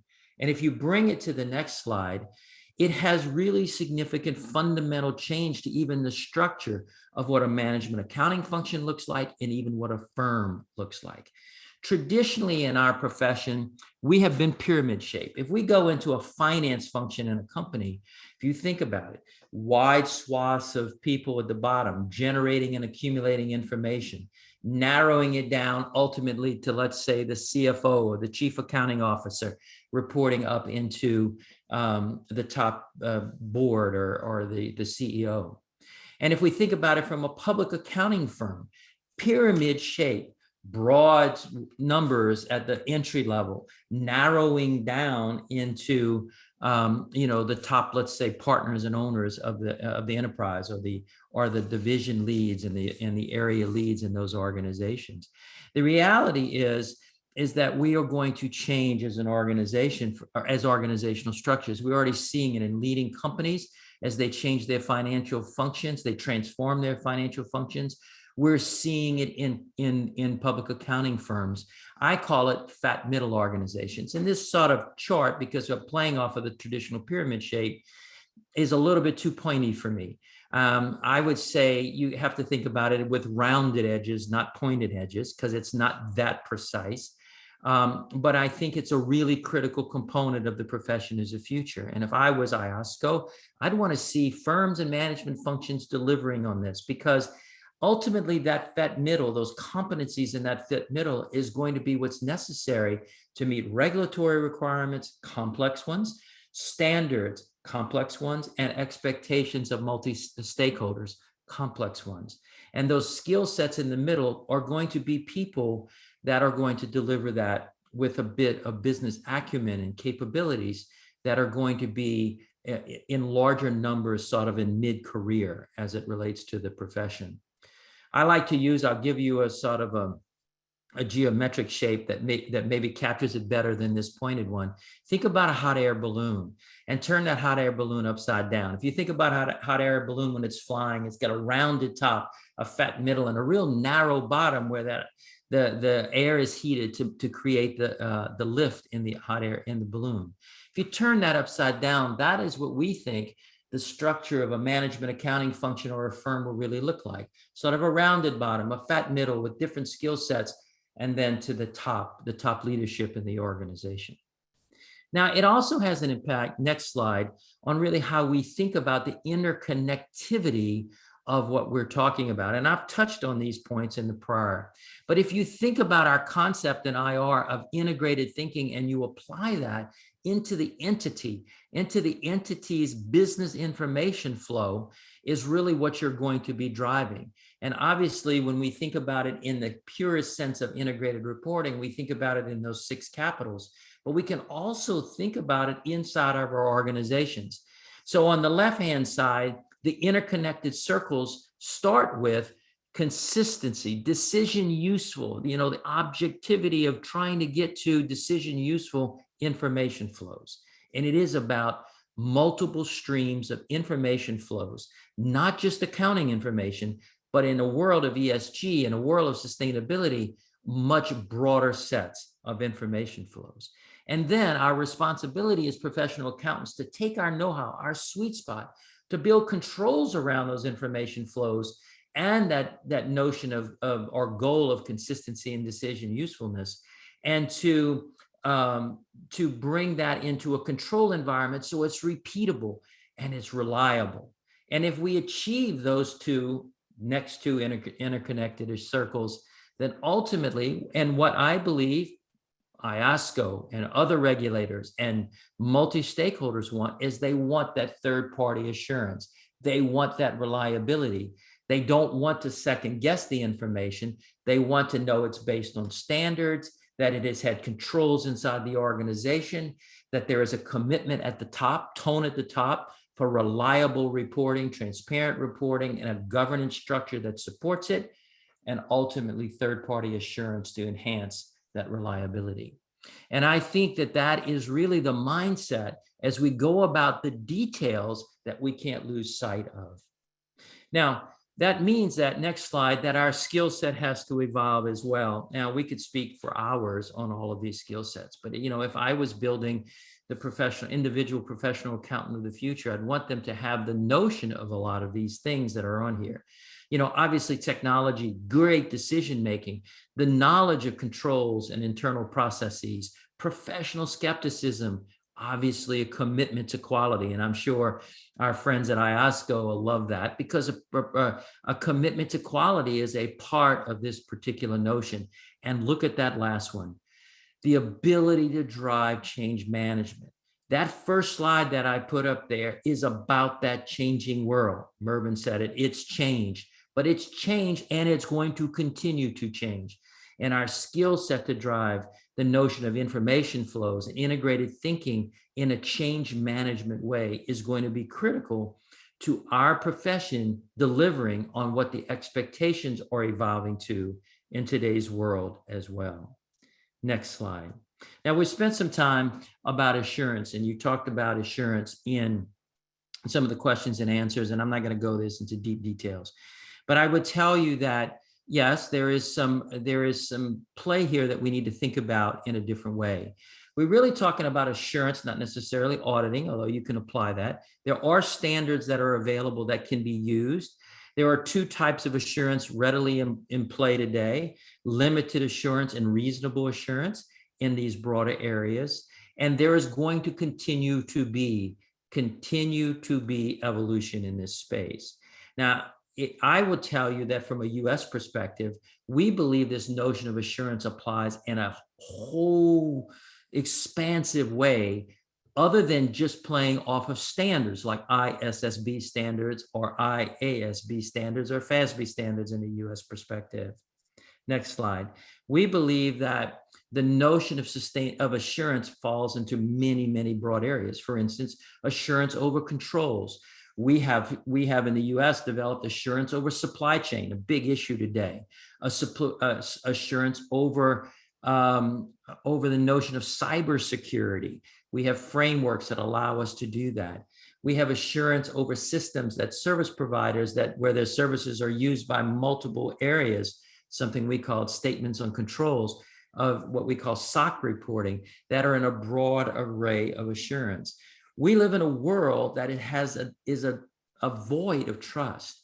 And the notion of our profession, bringing that rigor that I talked about in those interconnected circles to this notion of broader sense of assurance, where there is reliance in a third-party way, or sometimes even just as a board, I might want the assurance that my internal configurations are the way that they need to be, is really the future of the assurance space overall. Yes, that will include audit of financial statements. That will include, if you will, audit or assurance over compliance with standards that come out of ISSB. But it also has a much broader footprint in those things that matter in today's world. And so there is a body of knowledge that is developed in some places in the world. I would say in the US, probably most rigorously. But in addition, it is developing and evolving at the IISSB area and the auditing area, and it will continue to mature and evolve. And so let me close here with just a couple of other thoughts. One of the things that I think this change in this world, it gives us as professional accountants, is a renewed and important statement of purpose. Now, clearly, we have a public interest purpose that is really, really, really important. And when we audit financial statements, that notion of providing reliability to investors, the mission of regulators around the world, a predominant mission, not a sole mission, is very important. But as we think about multi-stakeholders and multi-uses and multiple flows of information, it really heightens the meaningful work that professional accountants are going to be required to deliver. And there is no greater calling in many ways from a business perspective. We might think of medicine as a great calling in the health of the public of the world, but in the business space, whether we're working in management accounting or whether we're working in public accounting, the calling of providing, even beyond crisis times or major change times, the notion of reliability and assurance in the broader agile notions of information flow is critically important for us to be committed to as professional accountants. That is how our profession will continue to evolve. And most importantly, that's how our profession will attract the next generation that wants that purpose, that wants that sort of notion of what is a profession all about. And I think this opportunity in the sustainability space, in this broader information flow, really gives us a huge opportunity to reposition the importance of our profession in the world at large. Next slide. So thank you very much. I look forward to the Q&A session, but I thought it was very important for you to understand two critical things: the how and the why, strategy-wise, of why the organizations were coming together, why we're bringing it together, to create that rationalization, to really enhance the agility for the world to evolve in the spaces that we've been talking about today. And then likewise, how, for those of us who are professional accountants, how we need to be somewhat introspective to be extrospective, to be able to really look at the skill sets and our structures and our talents and where we need to bring that commitment to that purpose in the broader sense of a multi-stakeholder environment. Thank you very much. Thank you so much, Barry. We would have the clapping hands if you could see them and if we were in person, but as Prof. King says, accountants can save the world, and you mentioned that when we started. So thank you very much for giving us this very, very insightful presentation. I think the next speaker, Chet, is really what we've seen today is we've seen the standard setters with the integrated reporting framework, with SASB coming together with another standard setter, which is bringing the unity of standards across the world. Then we saw the regulator and Mark Manning speaking about the regulator using those standards that had been set. And here we have the practitioner side of things, is the practitioner, the regulator, you've got the standards themselves, and you have the practitioners and the impact on practitioners and how they're having to change and adapt in this world of these new standards, etc. But I think quite importantly now, we hear from the organization itself. So Chet he is global head of the business advisory reporting and engagement at ABN AMRO, but he's also had more than 18 years experience in the banking sector himself. So looking at corporate strategy, sustainability, and from an organization perspective. So I'm really looking forward to So what does it mean for us? The rubber hits the road. Thanks, Chet. Over to you. Thank you, Carolyn. Just a brief sound check. Is the sound okay? It is okay. The sound is good. Thank you. Okay. So it's a privilege and an honor to be here and to be invited by this group of people and to be a speaker after these amazing speakers that we've seen today already. So and it's a challenge a little bit as well, but I'm going to focus on the task that Professor King and Carolyn invited me to bring, and that is the practical perspective, the journey of integrated reporting that we have been on at ABN AMRO for quite a while. I've combined that with integrated thinking, which is mentioned already a couple of times today, and I'm really pleased about that.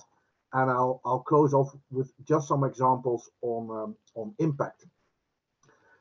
So 3 topics for me today: integrated reporting journey, integrated thinking, and some next steps that I would like to share with the audience. First, let me introduce ABN AMRO. And the reason for this is to show you what in our case an integrated purpose and strategy looks like. So our purpose is banking for better for generations to come. And you can see on the bottom of the screen on the right that we've tried to embed sustainability into the core of our strategy.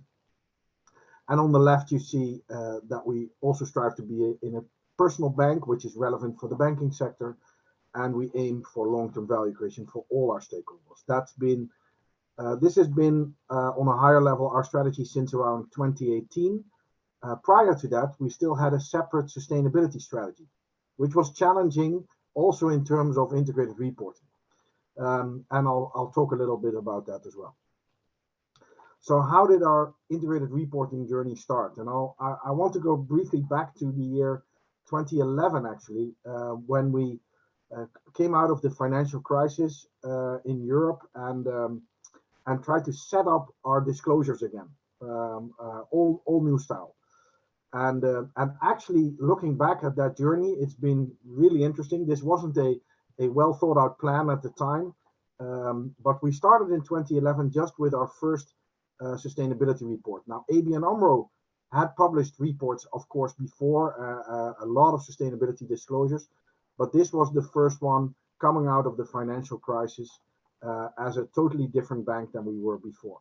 And I like to refer to it as more of a sustainability flyer, actually, than a real sustainability report. Then we tried to improve year on year. So the year after, we did our first GRI report. And in 2013, we got our first limited assurance on certain data elements in the sustainability report. Now, 2014, we included the materiality assessment for the first time. It was a GRI type materiality assessment. And we used the G4 guidelines from GRI to set up that sustainability report. This was actually the first report that I was involved in for the bank. And then 2015, we said we need to do this differently. We were already engaged in the business network of the IIRC. We were talking to other companies on how they had done a few integrated reports already. There were some famous examples of great companies like DSM and Philips doing integrated reporting. And we thought we want to try that as well. And we want to give it a start. So it's not going to be a perfect report, but we thought we'd give it a start. And we used the IR help and guidelines as much as possible. So this became the motto for that year's report, saying that it should explain to the providers of financial capital how we are creating value. So this value creating concept became very much core to our 2015 report. And we also like the IR principles. So the 7 IR principles, and we translated them a little bit into a practical guideline for ABN AMRO. And we tried to embed all these principles into our first report. We failed. We were unsuccessful in embedding all of them. Specifically, I'll show you, and you'll see it straight away. This was our first integrated report. It was 488 pages long, so we definitely failed on the principle of conciseness. We were reluctant to put the title integrated report on the cover. So it's on the inside of the cover. So we said, well, it's a first attempt. Nowadays, people would call this probably a combined report. So we combined the sustainability information into the annual report or into the financial statements. We used GRI G4 and the IR principles. We still used or referenced the 2014 materiality analysis, and we had this assurance. And we had a first attempt at a value creation model. It changed a lot, specifically that value creation model changed a lot over the years. I'll show you where we are in just a few slides. But we were extremely proud of this. So I'm quite well aware that this was not the best integrated report that you will ever see, but it was our first attempt, and we were proud and happy to have done it. And following that, year on year, we tried to improve. So in 2016, we did again, we called it an integrated annual report. It had assurance. We did a new materiality analysis. We improved our website. We improved on connectivity, and we improved a little bit on our value creation model. And we also had some separate disclosures, one on value creation and some concrete examples, and one on, I would call them non-financial data or sustainability related data points that seem to be missing in the integrated report because of materiality approach. So if you, and stakeholders were asking for certain data points, they still ask certain data points today, and we feel they're not material enough to put in the integrated report, so we had a separate disclosure already on this topic in 2016. Now you can see in the visual that the report is still quite extensive. It's still, top of mind, I'm not sure what the number of pages was, but I would guess it's around 350 to 400 pages. We did a separate report on human rights. The first one we did was in 2016, and we won an award for the total disclosures as being a very innovative report in a transparency benchmark. Which is it's a Dutch award for transparent or for decent reporting, and this award it helps, right? It supports you on your journey, but still we felt we needed to improve the years after, and there was pressure, increasing pressure from all sides to that challenged us in the IR principles and challenged us in the level of conciseness. And so we found a paper or a publication by Accountancy Europe that advocated or that mentioned a concept called the core and more approach. And there's some reasons on the slide here that were very much applicable to us as well, saying, okay, there's an increased interest for non-financials, there's new regulations coming to banks and other companies as well. There's different stakeholders or different target groups asking for different types of information. And this all combined made it increasingly difficult to get just one report, one integrated report covering all the bases and keeping it concise, etc. So we adopted the core and more approach, and we changed it a little, or we made it our own. And we did a separate integrated annual review in 2017, following that core and more approach. So this was the core report for 2017, and we had separate disclosures surrounding that. Now, the challenge here was, what do we use for a framework? So what is going to be the structure for the report, and what are we going to do with assurance? And since we were following this IR framework from the first 2015 integrated report, we were quite familiar with it. And we said, let's use that for this first integrated review as well. And then let's ask EY, which is our assurance provider, and they were our assurance provider in 2017 as well. Let's ask them to give us assurance based on that IR framework. Now, I know there's a few accountants on the call here, and they might be saying, well, the IR framework was never designed to provide assurance, and you're right.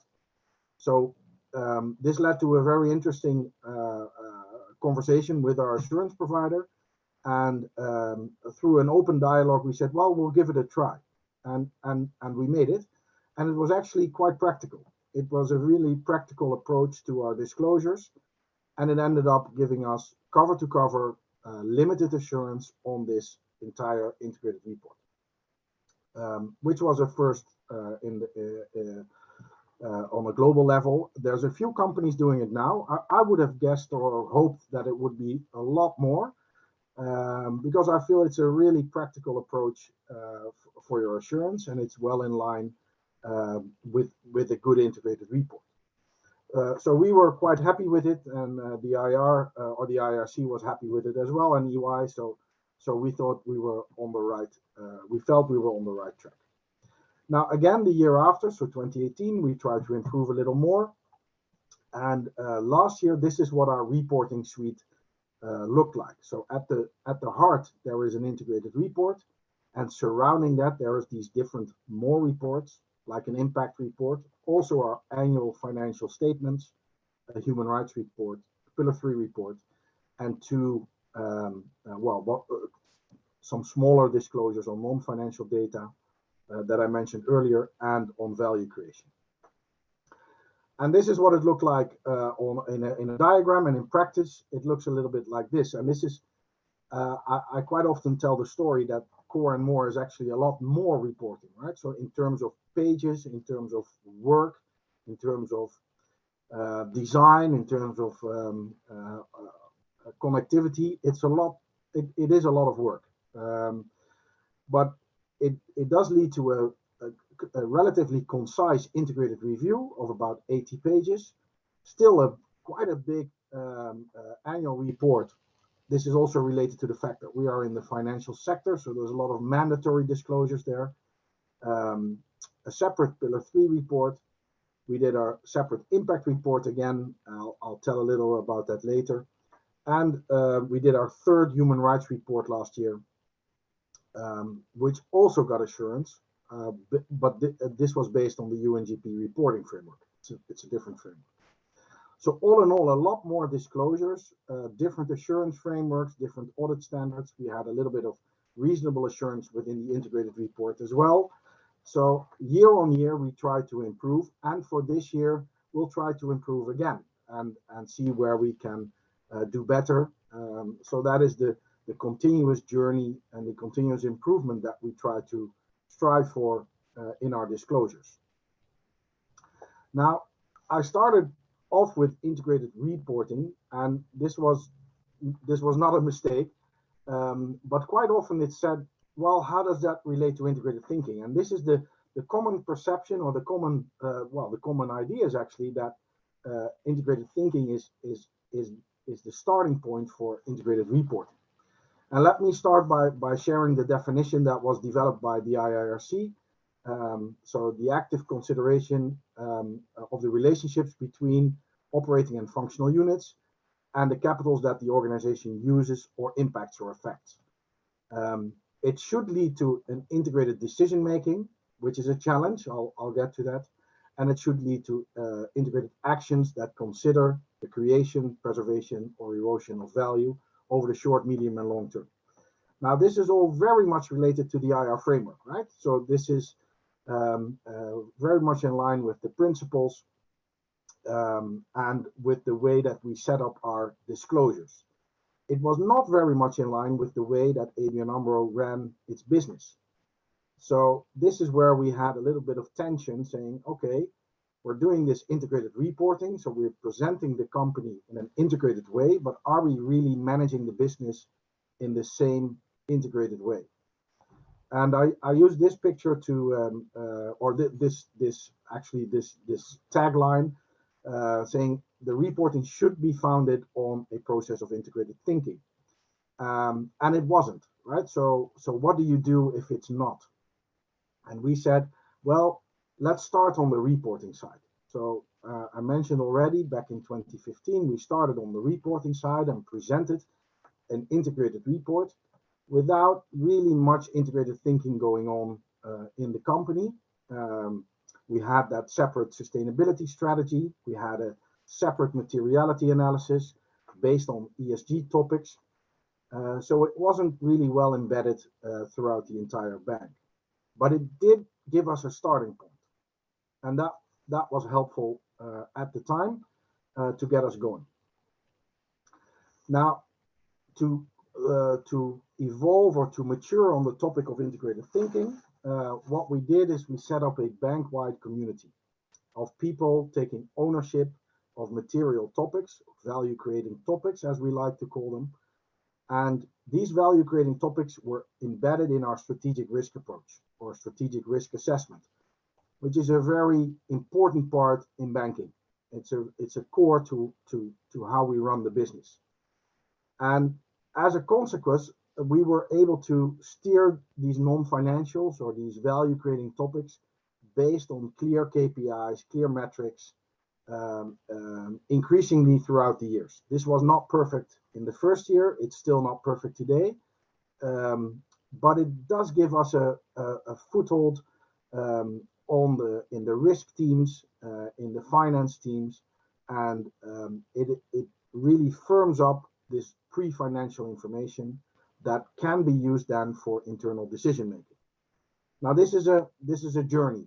So this integrated thinking implementation is an ever evolving process, and still today we are struggling on certain material topics or certain value creating topics to find the right ownership and to find the right metrics and KPIs to be able to steer on them. But this is how we started to run or set up the topic of value creation and materiality. And the results of that really improved our internal management reporting. We were able to embed non-financials there, non-financial KPIs for the bank as a whole, that really related to how we steer the bank. And that gave us a better risk report that I mentioned on the previous slide, because it was such a big part of the strategic risk assessment. And it makes it a little bit easier to do a good integrated report because you've been working on it throughout the year. So it makes more sense, and you don't have to invent certain connectivity just for the sake of the report. So this really improved our reporting since, I would say, 2018, 2019. And as a visual, this is what actually happened. So the connectivity between the thinking and the reporting, the influencing of the reporting on the thinking, together it led to better decision making. And specifically at board level, I like to think that if we enable board members or senior management to improve decision making, then that ultimately leads to more long-term value creation as a result of better decisions or better informed decisions. Now on this, we're not there yet, so we are still on the journey. As mentioned, we like to improve year on year. And one of these next steps is related to the measuring of long-term value creation and the measuring of impact. There's also a challenge or a next step on truly having some integrated decision making and having for instance, a format or a way of making sure that for the larger decisions, it's based on a multi-stakeholder, multi-capital approach, and perhaps multi-timeline as well. The governance around materiality, around integrated thinking is also a challenge. Who should be the owner? How should we steer this within the bank? The same could be said around the governance of sustainability. What is the best future-proof way of making sure that the bank is heading into the right direction with all that is happening around the topics of sustainability? And the topic of impact, relating again to long-term value creation, is also some of these next steps that we are continuously working on to improve. Now, and we've set some basic guidelines on value creation and on impact, and this is one of them. First, we like to measure the value created, and then report on that value created or impact that we have on stakeholders, with an ultimate goal to be able to steer on value creation, to make value creation a steerable item for us as a bank. And we've set some firm steps on at least on the first two, and I'll tell you a little bit about that. And this is not new or limited to just ABN AMRO. I think there is a larger trend on measuring and managing long-term value creation. I've tried to put some of these elements on the screen, and you'll recognize SASB and IR and TCFD, the Value Balancing Alliance, the Impact Management Project. All these topics, the overarching theme could very well be long-term value creation. Or at least that is the theme that we are trying to pick up on within all these developments. And we've been measuring impact and value creation for a while now. So we started with some first small pilots back in 2012, 2013 on very small parts of our balance sheet or of the activities of the bank.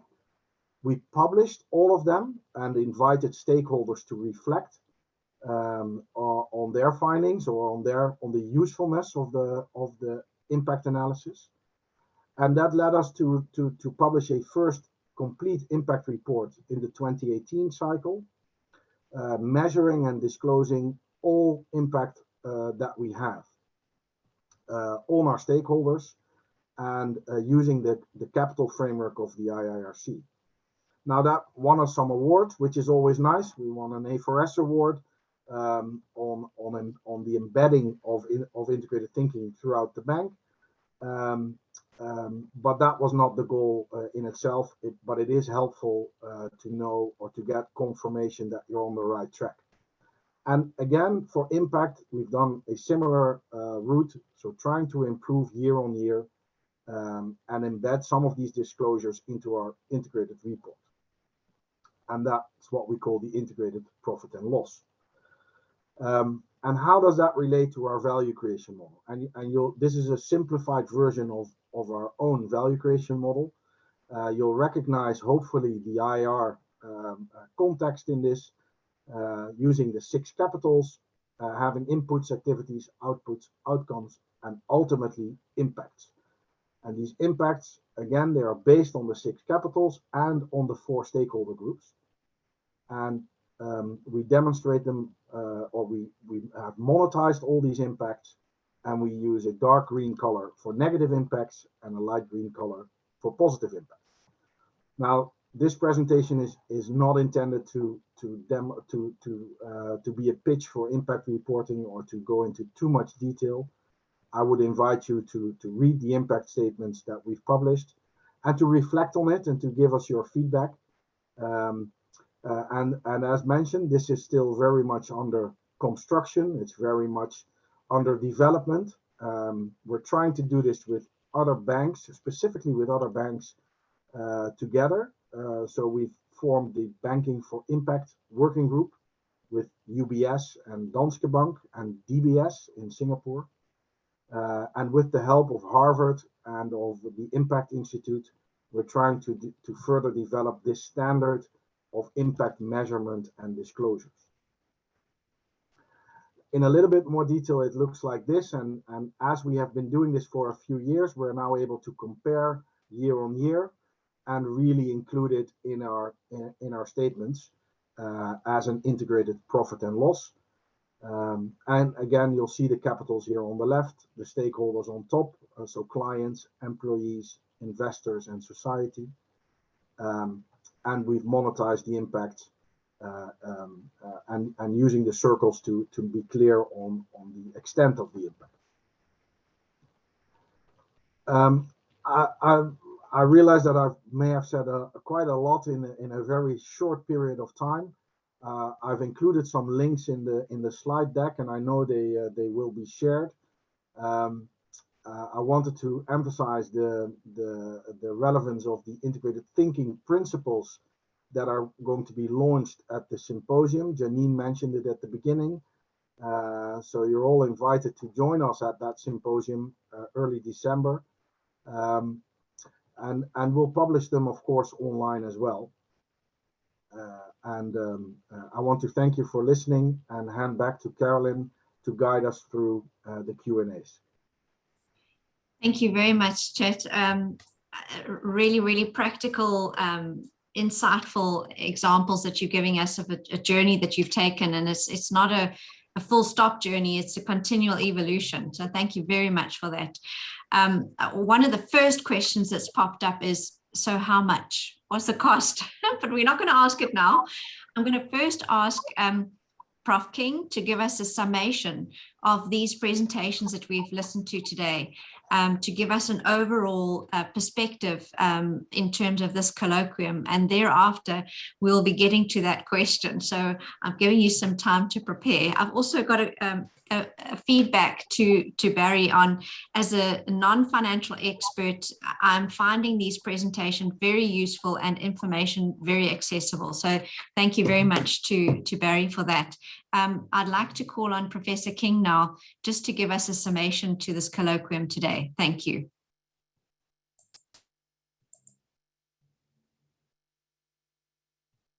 Mervyn, are you online? Yes. Yes, and we just need your camera. There we go. Thank you. Right. I'm back online.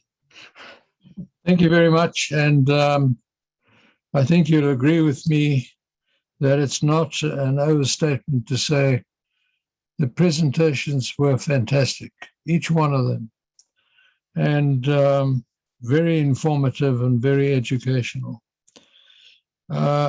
Dealing first with Janine.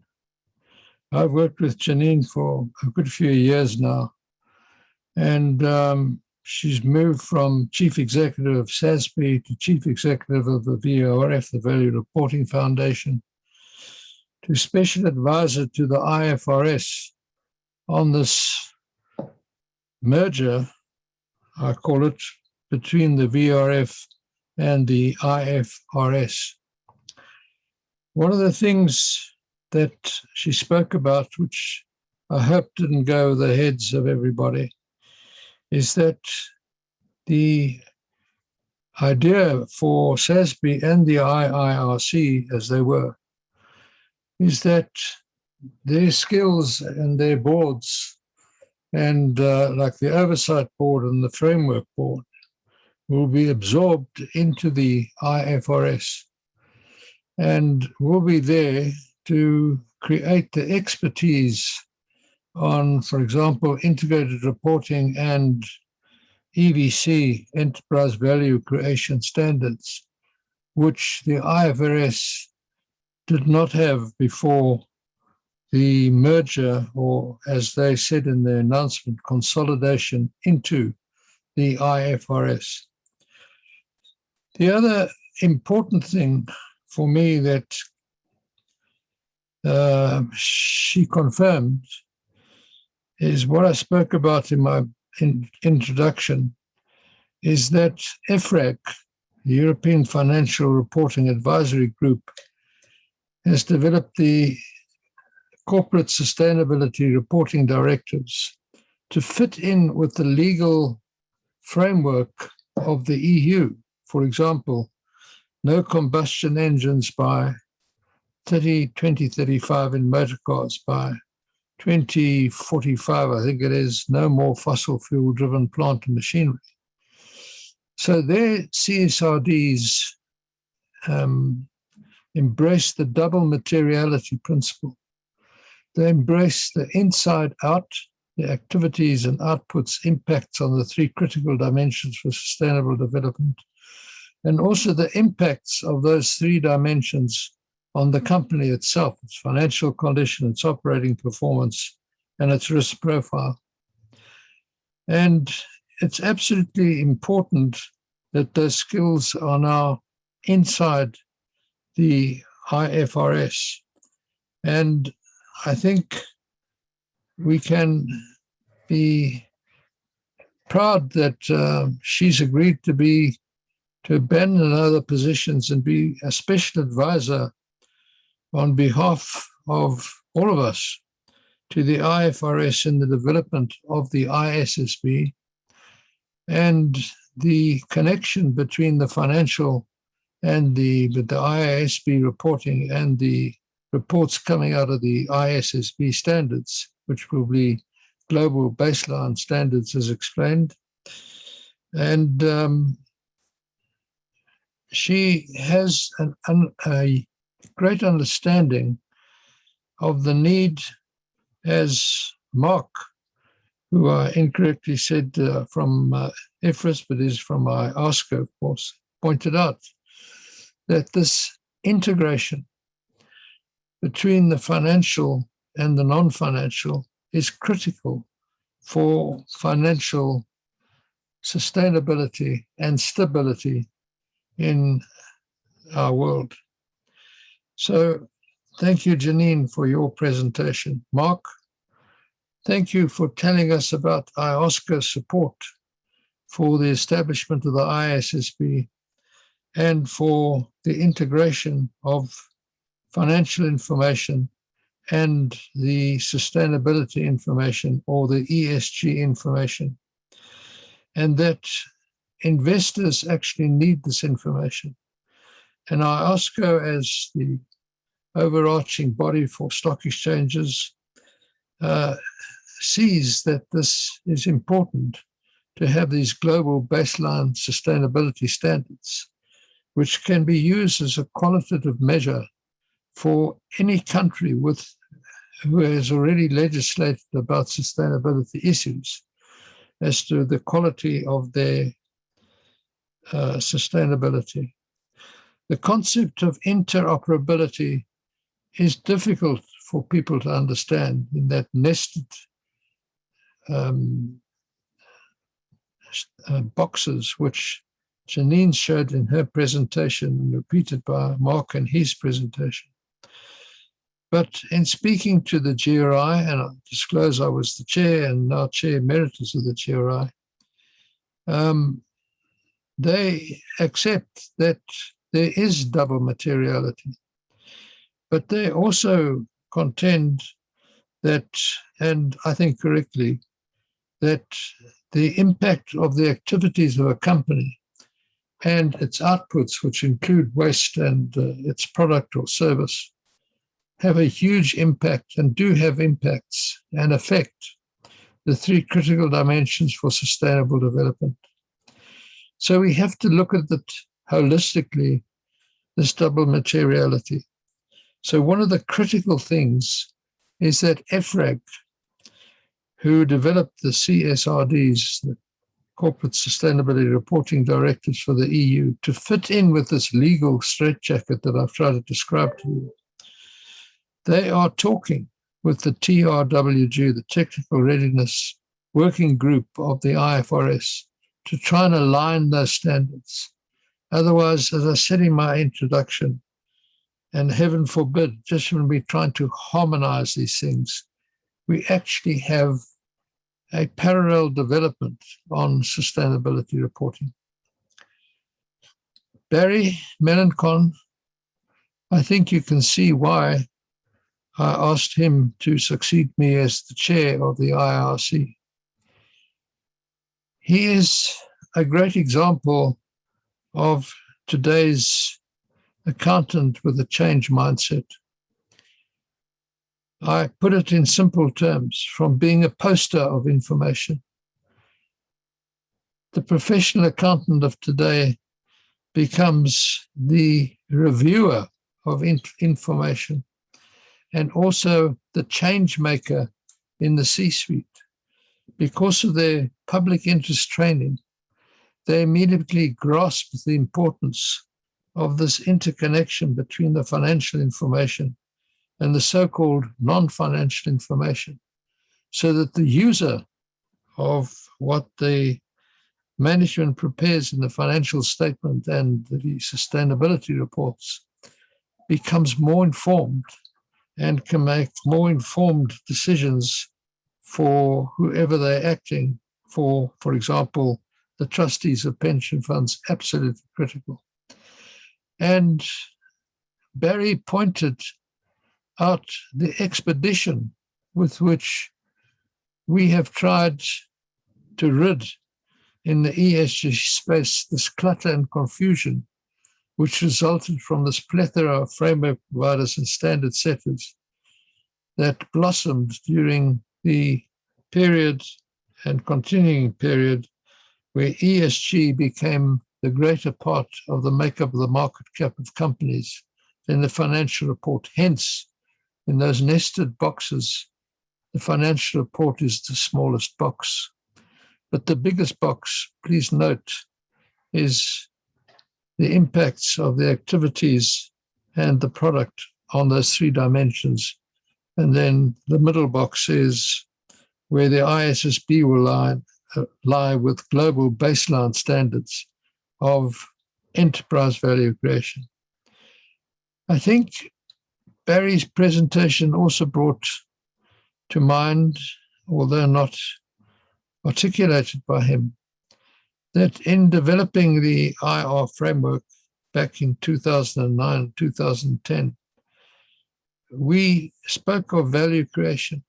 It was only after those seminal events that I spoke about, where we realized, we being leaders in this evolution of corporate reporting, realized that those three critical dimensions were having an impact itself on companies, on their financial condition, their operating performance, and their risk profile. And then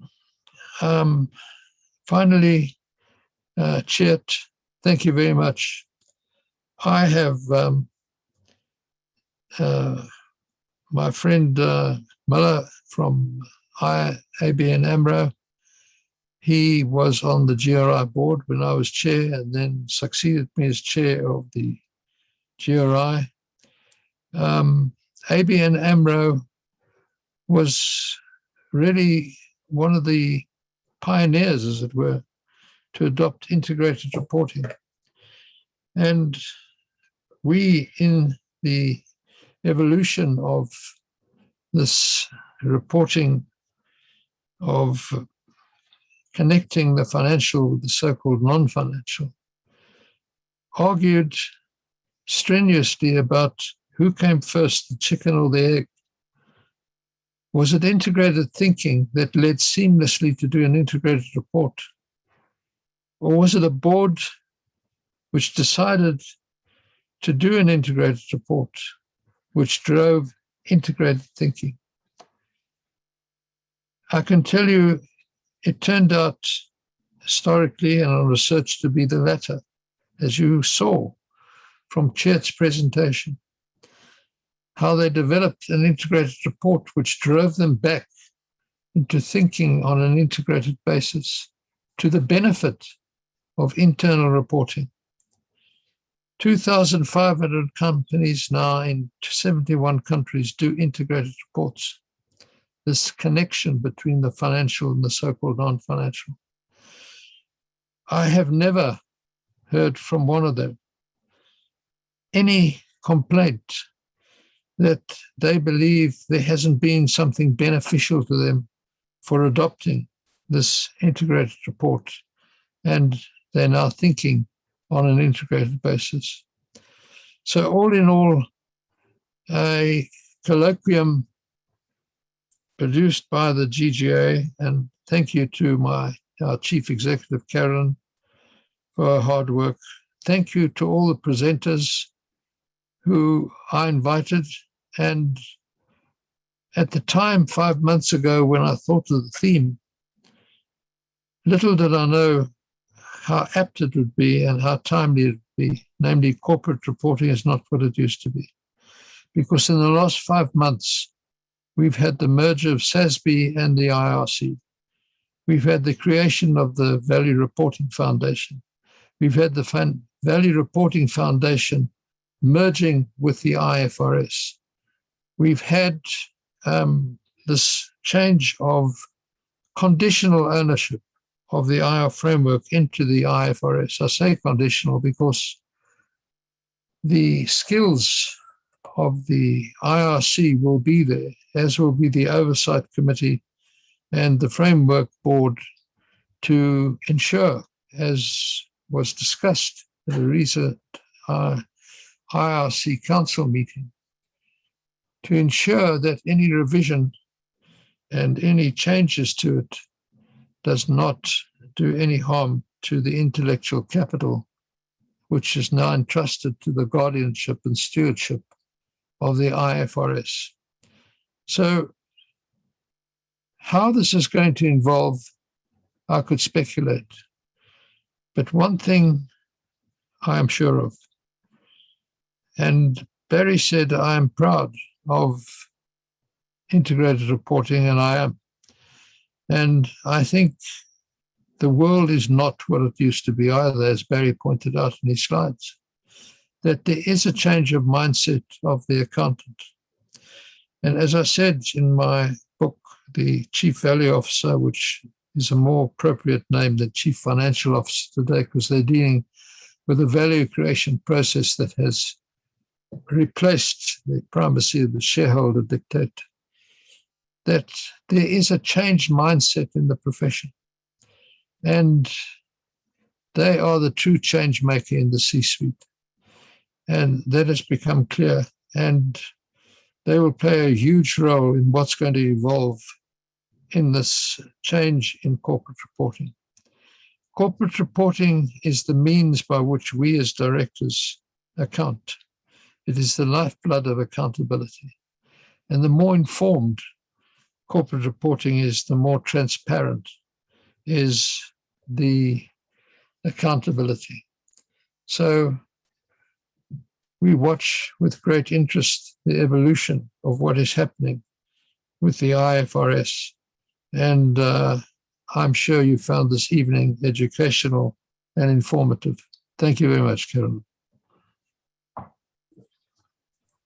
Thank you very much, Mervyn, for summarising for us. I think we've got lots of questions online. I'd like to open it up to the floor now. If anyone would like to ask questions, if they could just either raise their hand and ask the questions. I've got a whole lot on the panel already. So just one comment here is that the new set of standards may be brilliant, but it's all upon the tone at the top. And I think that is very clear, and that's come through from Chert's presentation, is that it was really led came through on the presentation, it was led from the top. So let me go to you, Chert, in terms of compared to the cost of preparing financial information, how's the cost of preparing non-financial information compare for you? I get this question a lot, so I've developed an answer on it over the years. It is a fraction, a tiny, tiny fraction of the cost that we have to pay for financial information. Well, the numbers are in the annual report, so for those that want to read it, they can find it there. But it is my big surprise, and I hope I'm not going to offend Barry on this, but for financial assurance, we have, within a bank like ABN AMRO, we have 100 to 150 people working on the financial statements. Then we have about 20 to 25 assurance providers from EY checking those financial statements. And for non-financial information, it's much less. It's like maybe 10 people working on it. We have 2 assurance providers or 2 people coming from EY. So you can imagine the difference in cost. That also, being said, we need to further develop the quality and the rigor of the non-financial information. But whenever I get the question on the cost, and previous speakers have all mentioned that the value, 80% of the value of company is in intangibles, and we spend 99% of our cost in measuring financial capital, which to me is totally out of sync. Thanks, Chert. Was I right in assuming that it did come from the tone at the top? It came from your board, this directive to include it, sustainability reporting. So the 2015 decision to go for an integrated report, even though there was no integrated thinking yet, was driven by our CFO. And I would have liked to give him the title of Chief Value Officer. He refused, but I think he was ahead of his time and gave us the courage to do it. A question actually based on what you were saying about EY assuring the reports, but a question to Barry. Do you think, Barry, that accountants will be suitably equipped to be able to assure this sustainability financial or sustainability information in future?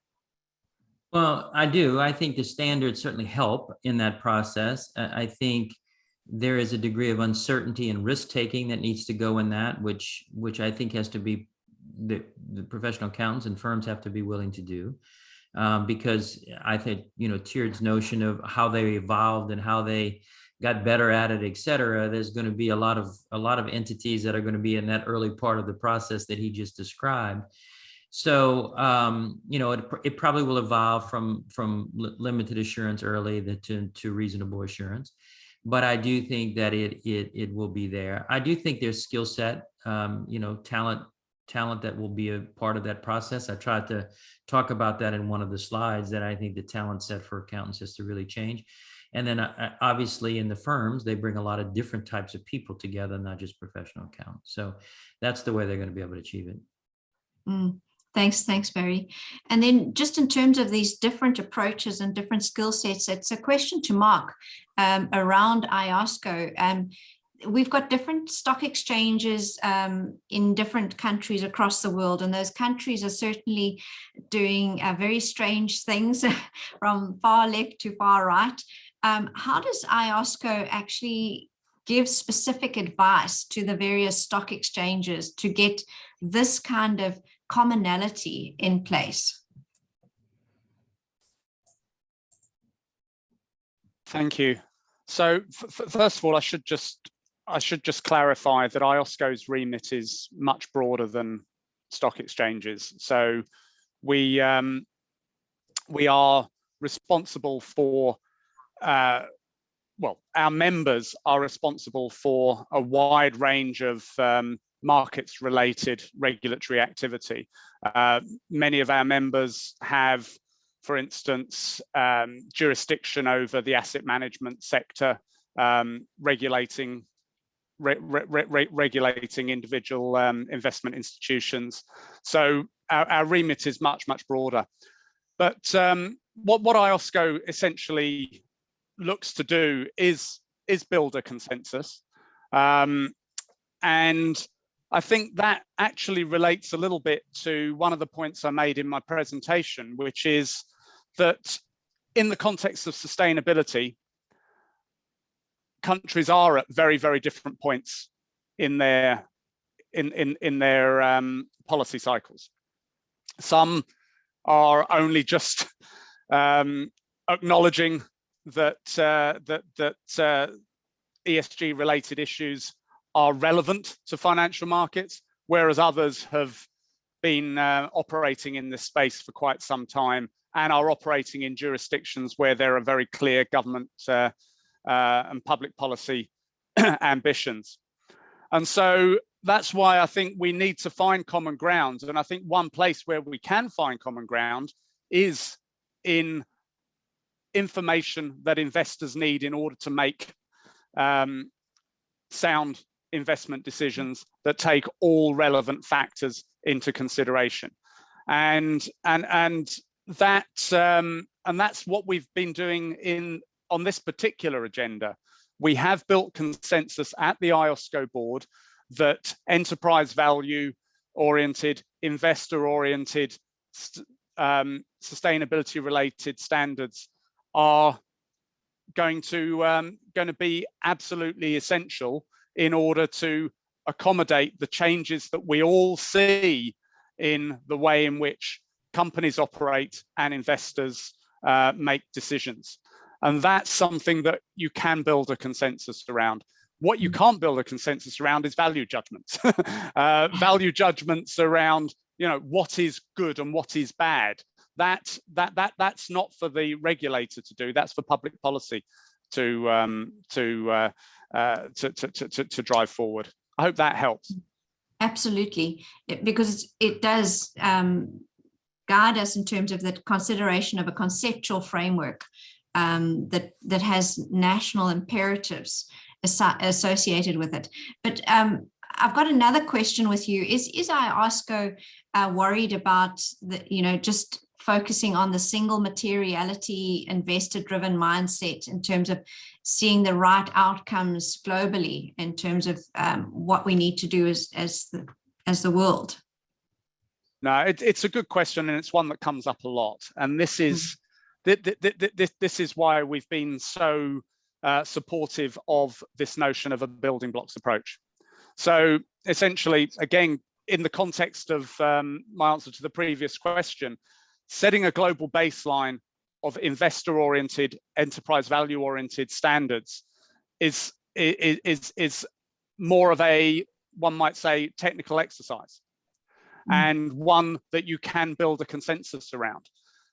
But double materiality does actually require some judgments to be made around what is the right target for sustainable development along the various different dimensions. And that's something that public policy ends up taking very strong positions on in many jurisdictions. So that's why what we need to be working towards is a framework that allows for that interoperability between a common global baseline that we can all agree on, and that is developed through independent, inclusive due process with the right robust governance arrangements around it, and see how that can interact with public policy driven, in many cases, jurisdiction specific add-ons that sit in that additional layer and meet the information needs of a wider group of stakeholders. And so it's building the structures in which that can happen, and that would allow for some of that jurisdiction specificity, and will allow for double materiality to be captured by the system as a whole, even if not captured in the baseline. That makes sense. So would you see on the value-driven public policy that would be pulled into an organization from a compliance perspective? So comply with that, you've got the regulations, and then you've got the two together. Is that kind of what you're talking about? So I think Janine was really clear in one of her comments earlier that at the end of the day, the IFRS Foundation, or the ISSB, is determining a set of standards, and they will then be brought into individual legal and regulatory frameworks in accordance with how the individual jurisdiction operates, and where the authority lies in terms of regulatory bodies, etc.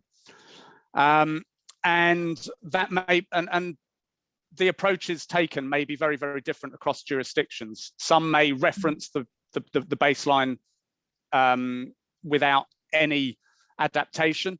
Others may write it into a piece of regulation or legislation. Others may take different approaches that apply the standards more flexibly. But what you and that will also determine what level of compliance is associated with the application of those standards.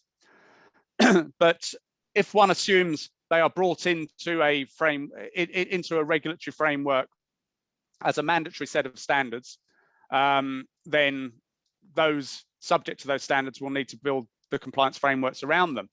In addition, if one is in a jurisdiction in which additional add-ons in a second building block have been brought into the framework, again, it will depend on how the jurisdiction has done that and what level of compliance is required under the particular regulatory or legislative approach that has been taken.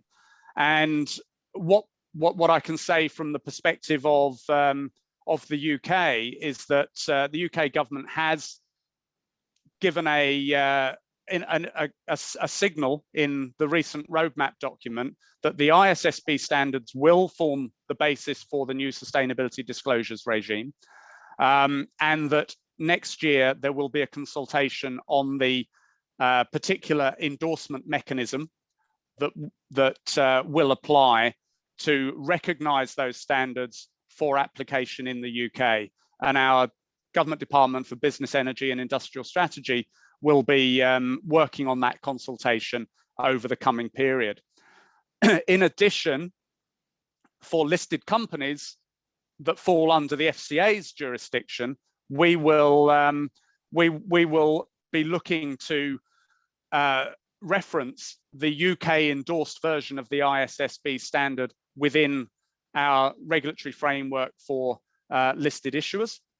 And to the extent that the government's approach will also require disclosures against that reference the forthcoming UK green taxonomy, they will apply as an add-on to the global baseline standard, and they will also be subject to enforcement under our rules for listed companies.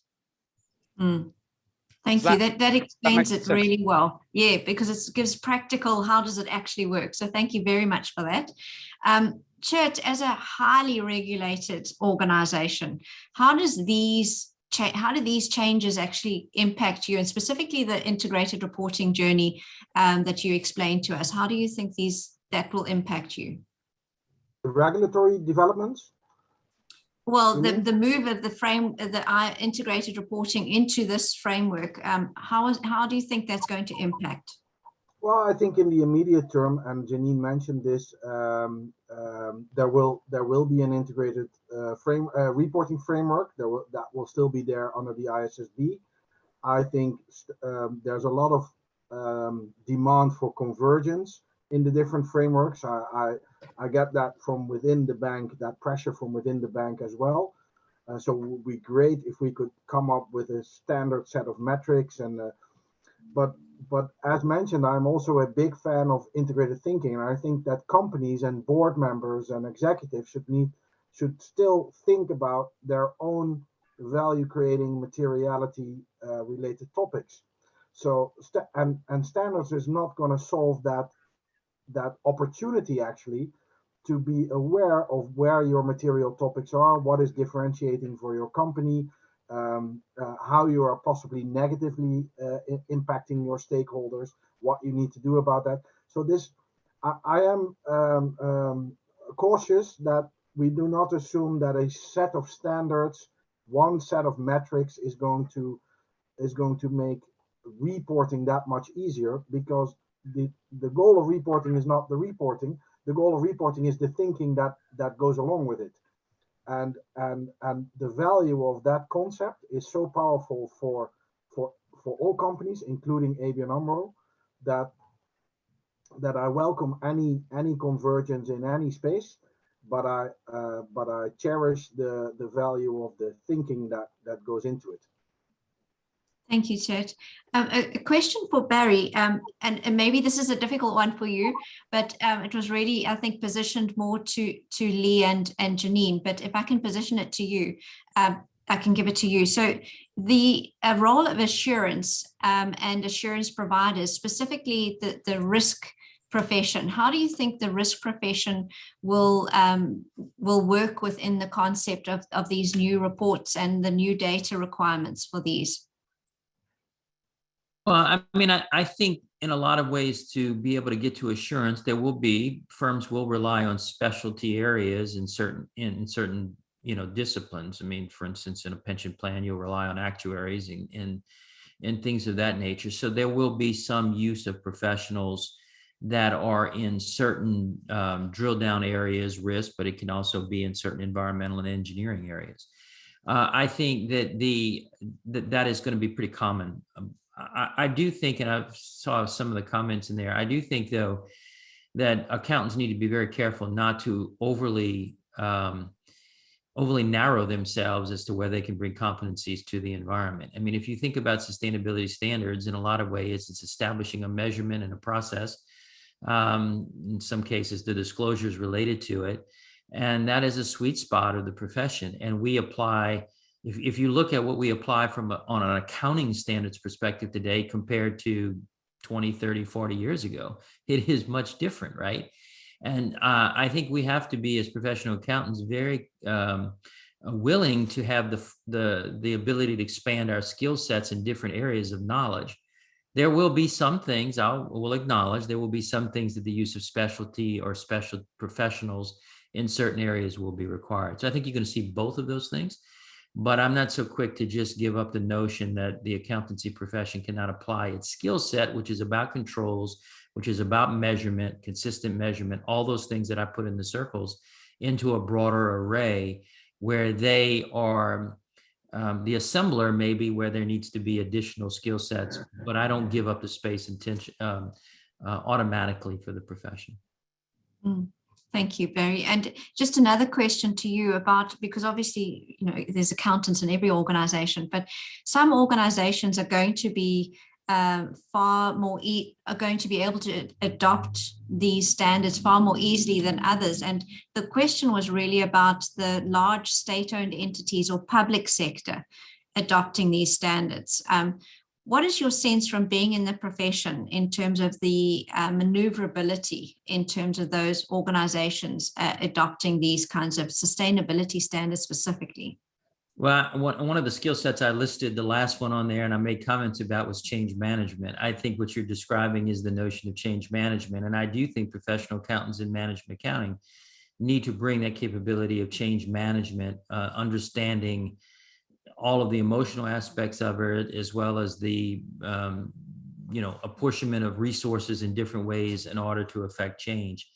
The public sector is an interesting element. The public sector has a huge footprint in our globe, right? And it has a huge impact, therefore, in sustainability. And I think that there is work in the governmental accounting standards area to either see how they point to what might come out of the ISSB or potentially parallel standards that come out from that standpoint. It goes back to sort of what Mark was just talking about, though, is how does the requirements play out? As different countries put different requirements on listed companies, and that is manifested in different ways, as he articulated. But the endorsement of IOSCO gives regulators in those countries for companies sort of permission or confidence to do certain work in those areas.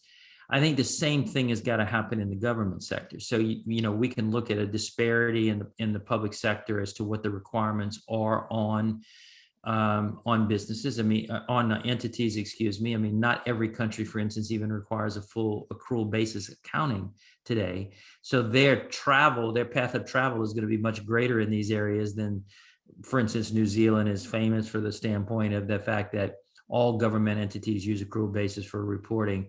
You don't find that in all, in a multitude of other countries. And so that is, I think it will require change management. And I do think that the accountants in those governmental entities, I think they can, back to Mervin's point about the C-suite, I think they can be the key voices in the leaders, the support, the commissions and the governing bodies to really endorse that. And then when you see, back to the double materiality notion, the societal aspects of what people are expecting, I think it's actually an opportunity for government to lead in those areas because, frankly, if it is a societal-wide impact that we're trying to address, which it obviously is, and you look at the footprint of government, you're going to need leadership from those government entities to be able to do it. And one of the sessions I was just on, we had I did a program in Canada, and the chief financial officer for the city of Toronto was the speaker. And she spoke about how they actually drove that concept into the city of Toronto's government footprint, which, as you can imagine, in Canada is they are one of the largest governmental entities in the country of Canada. And so I actually asked her the same question you just asked me. What were the hurdles in change management in that space, and how did she overcome it? And her answer, which is very important, and I think where limited resources are in place, and Tiered sort of talked about this as well, you got to start someplace, and then you got to make constant improvement. And you can't expect, perfection day one. I like to say, one of the famous things I use in our own organization is that the pursuit of perfection should not block progress. In other words, we can't only define progress in where we're going to get to perfection. It's a journey. And that's the way I think the change management in government has to start. And going back to Chert, that journey as well, I've got some other questions for you. One is on the measurement of impact. So you spoke about impact, but thank you, Barry. Sorry, I was sneezing in between. So Chert, you spoke about impact and how do you measure impact and how are those specific approaches evolving?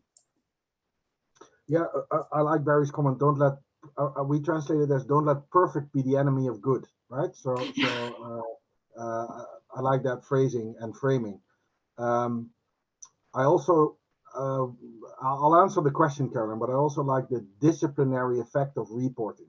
So I mentioned thinking a lot, but there is a disciplining effect in having to produce a report. It forces you to think about a lot of things at least once a year. And if you have a good auditor, he'll ask you some really challenging questions. So, and on the topic of impact, our auditors are asking really challenging questions as well, as you are now. So how do you measure it exactly? Well, and we've been challenged a lot on the topic of monetization of impact. Is that fair? Can you really monetize on all and translate all impacts on all capitals to money, to euros, to dollars? And what we've done there is been extremely transparent exactly on how we did it, and said that it's not perfect yet, far from it, but we invite others to give us feedback. We invite others to join the journey and to make it better.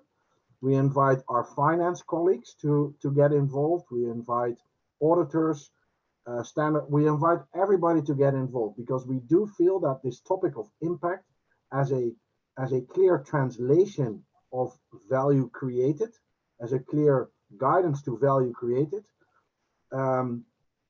hopefully will enable boards to steer on that value created. And one of the more sensitive areas is on the topic of negative impacts. But we as a bank, we have a lot of negative impact on all stakeholders, right? So not only on the planet or on environment, but in our value chains, in all different aspects of banking. So to be aware of that negative impact, maybe not to agree on the methodology or on the exact calculation of that impact, but to at least agree on the fact that there are some negative impacts where we have a certain responsibility. So the value there for me is in that conversation within the bank and with external stakeholders as well. So I would agree, it's not perfect. Don't let perfect be the enemy of good. And let's try and make it better together.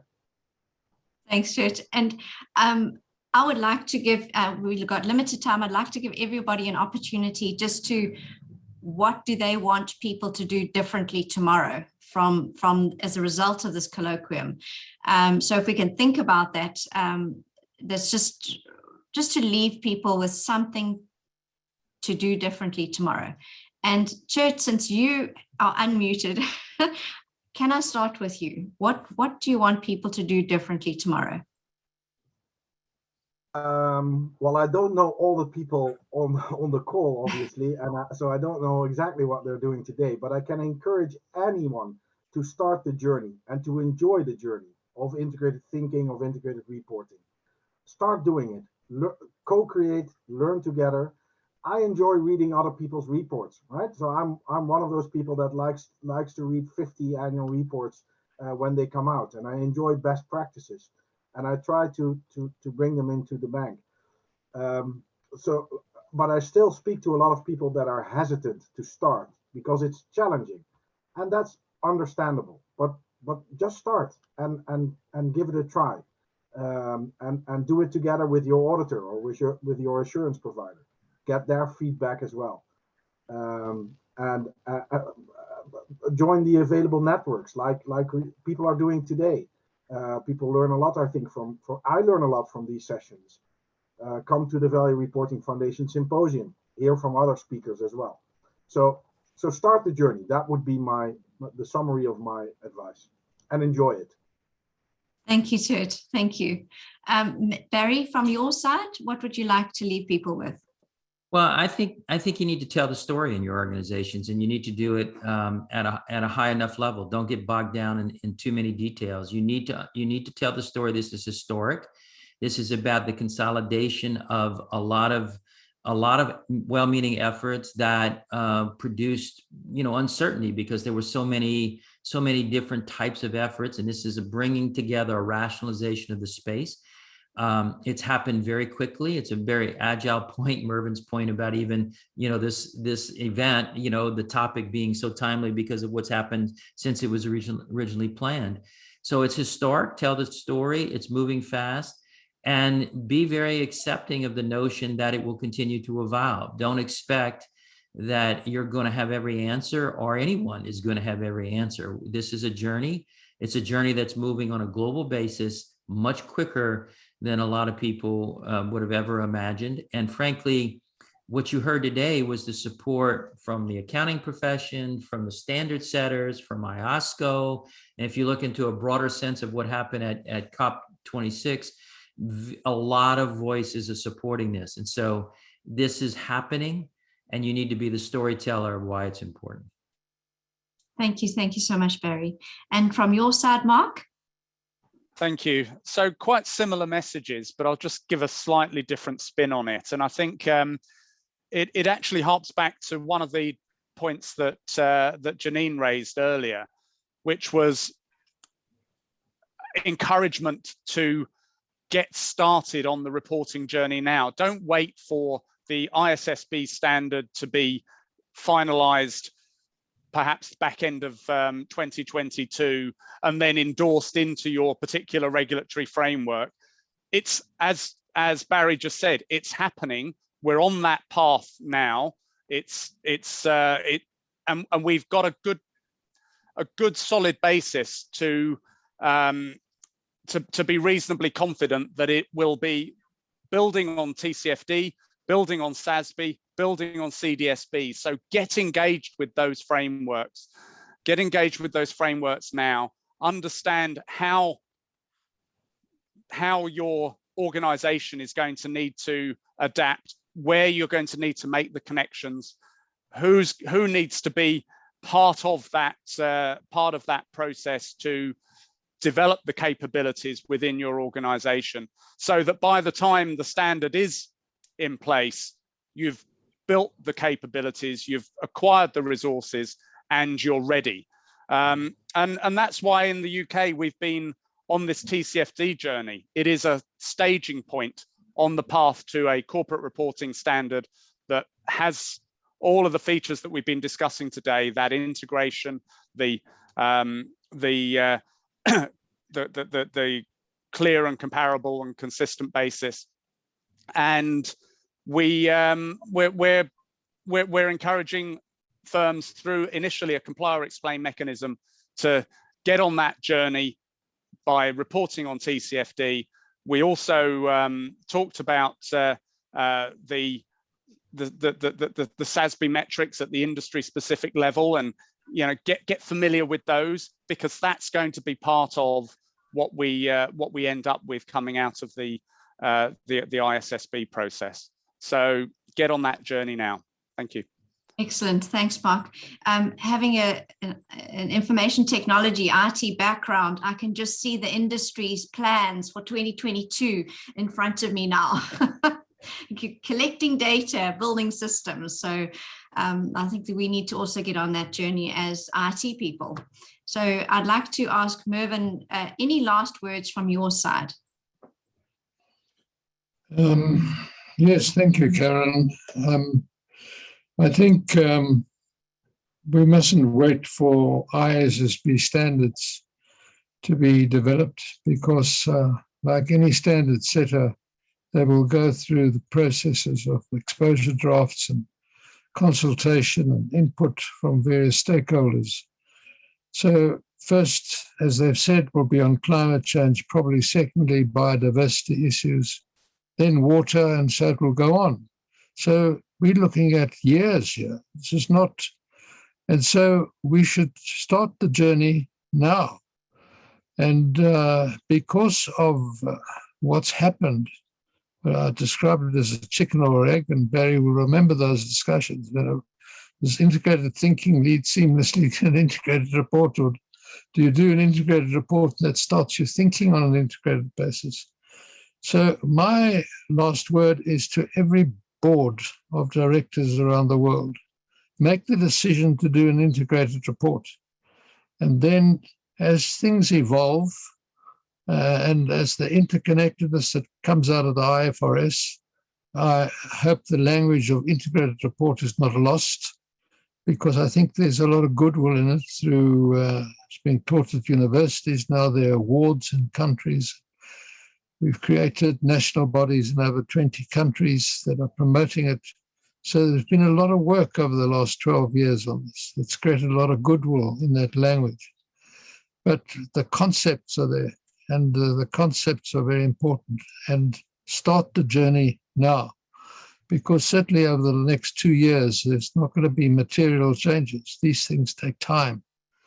And although they're acting with expedition compared with the time taken on the conversion of financial reporting standards, it still will take a good few years, but start the journey now.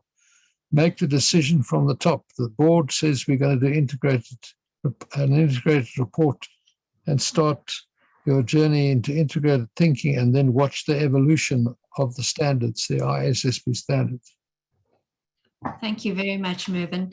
Thank you very much, everybody, for your time. Thank you, everyone online. Really appreciate it.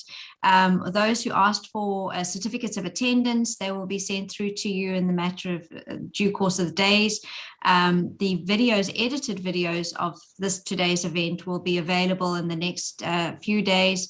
And then the memorandum, which is summarizing the event in a documented format, will be sent out in the next week or so. So that's the journey from here onwards. But I think what we've heard from everyone is start tomorrow. So get to understand these standards, get to understand how to do an integrated report, and start tomorrow. So thank you, everyone, for your time. And thank you so much for our global experts for joining. Thank you, everyone. Thank you to all our speakers. Thank you very much. Thank you. And thank Bye-bye. you, Karen, for your Thank moderation. And Mark, sorry for saying you from the IFRS. You from ask. No problem at all. Thank you very much. Thanks, everyone. Thanks very much. Fantastically organized event. Really, really great to participate. Thank you. Thank you. And thank you, Great. Barry. Thank you, Chet. Thank you, Barry. Thanks, Chet. My pleasure. Bye-bye. Bye.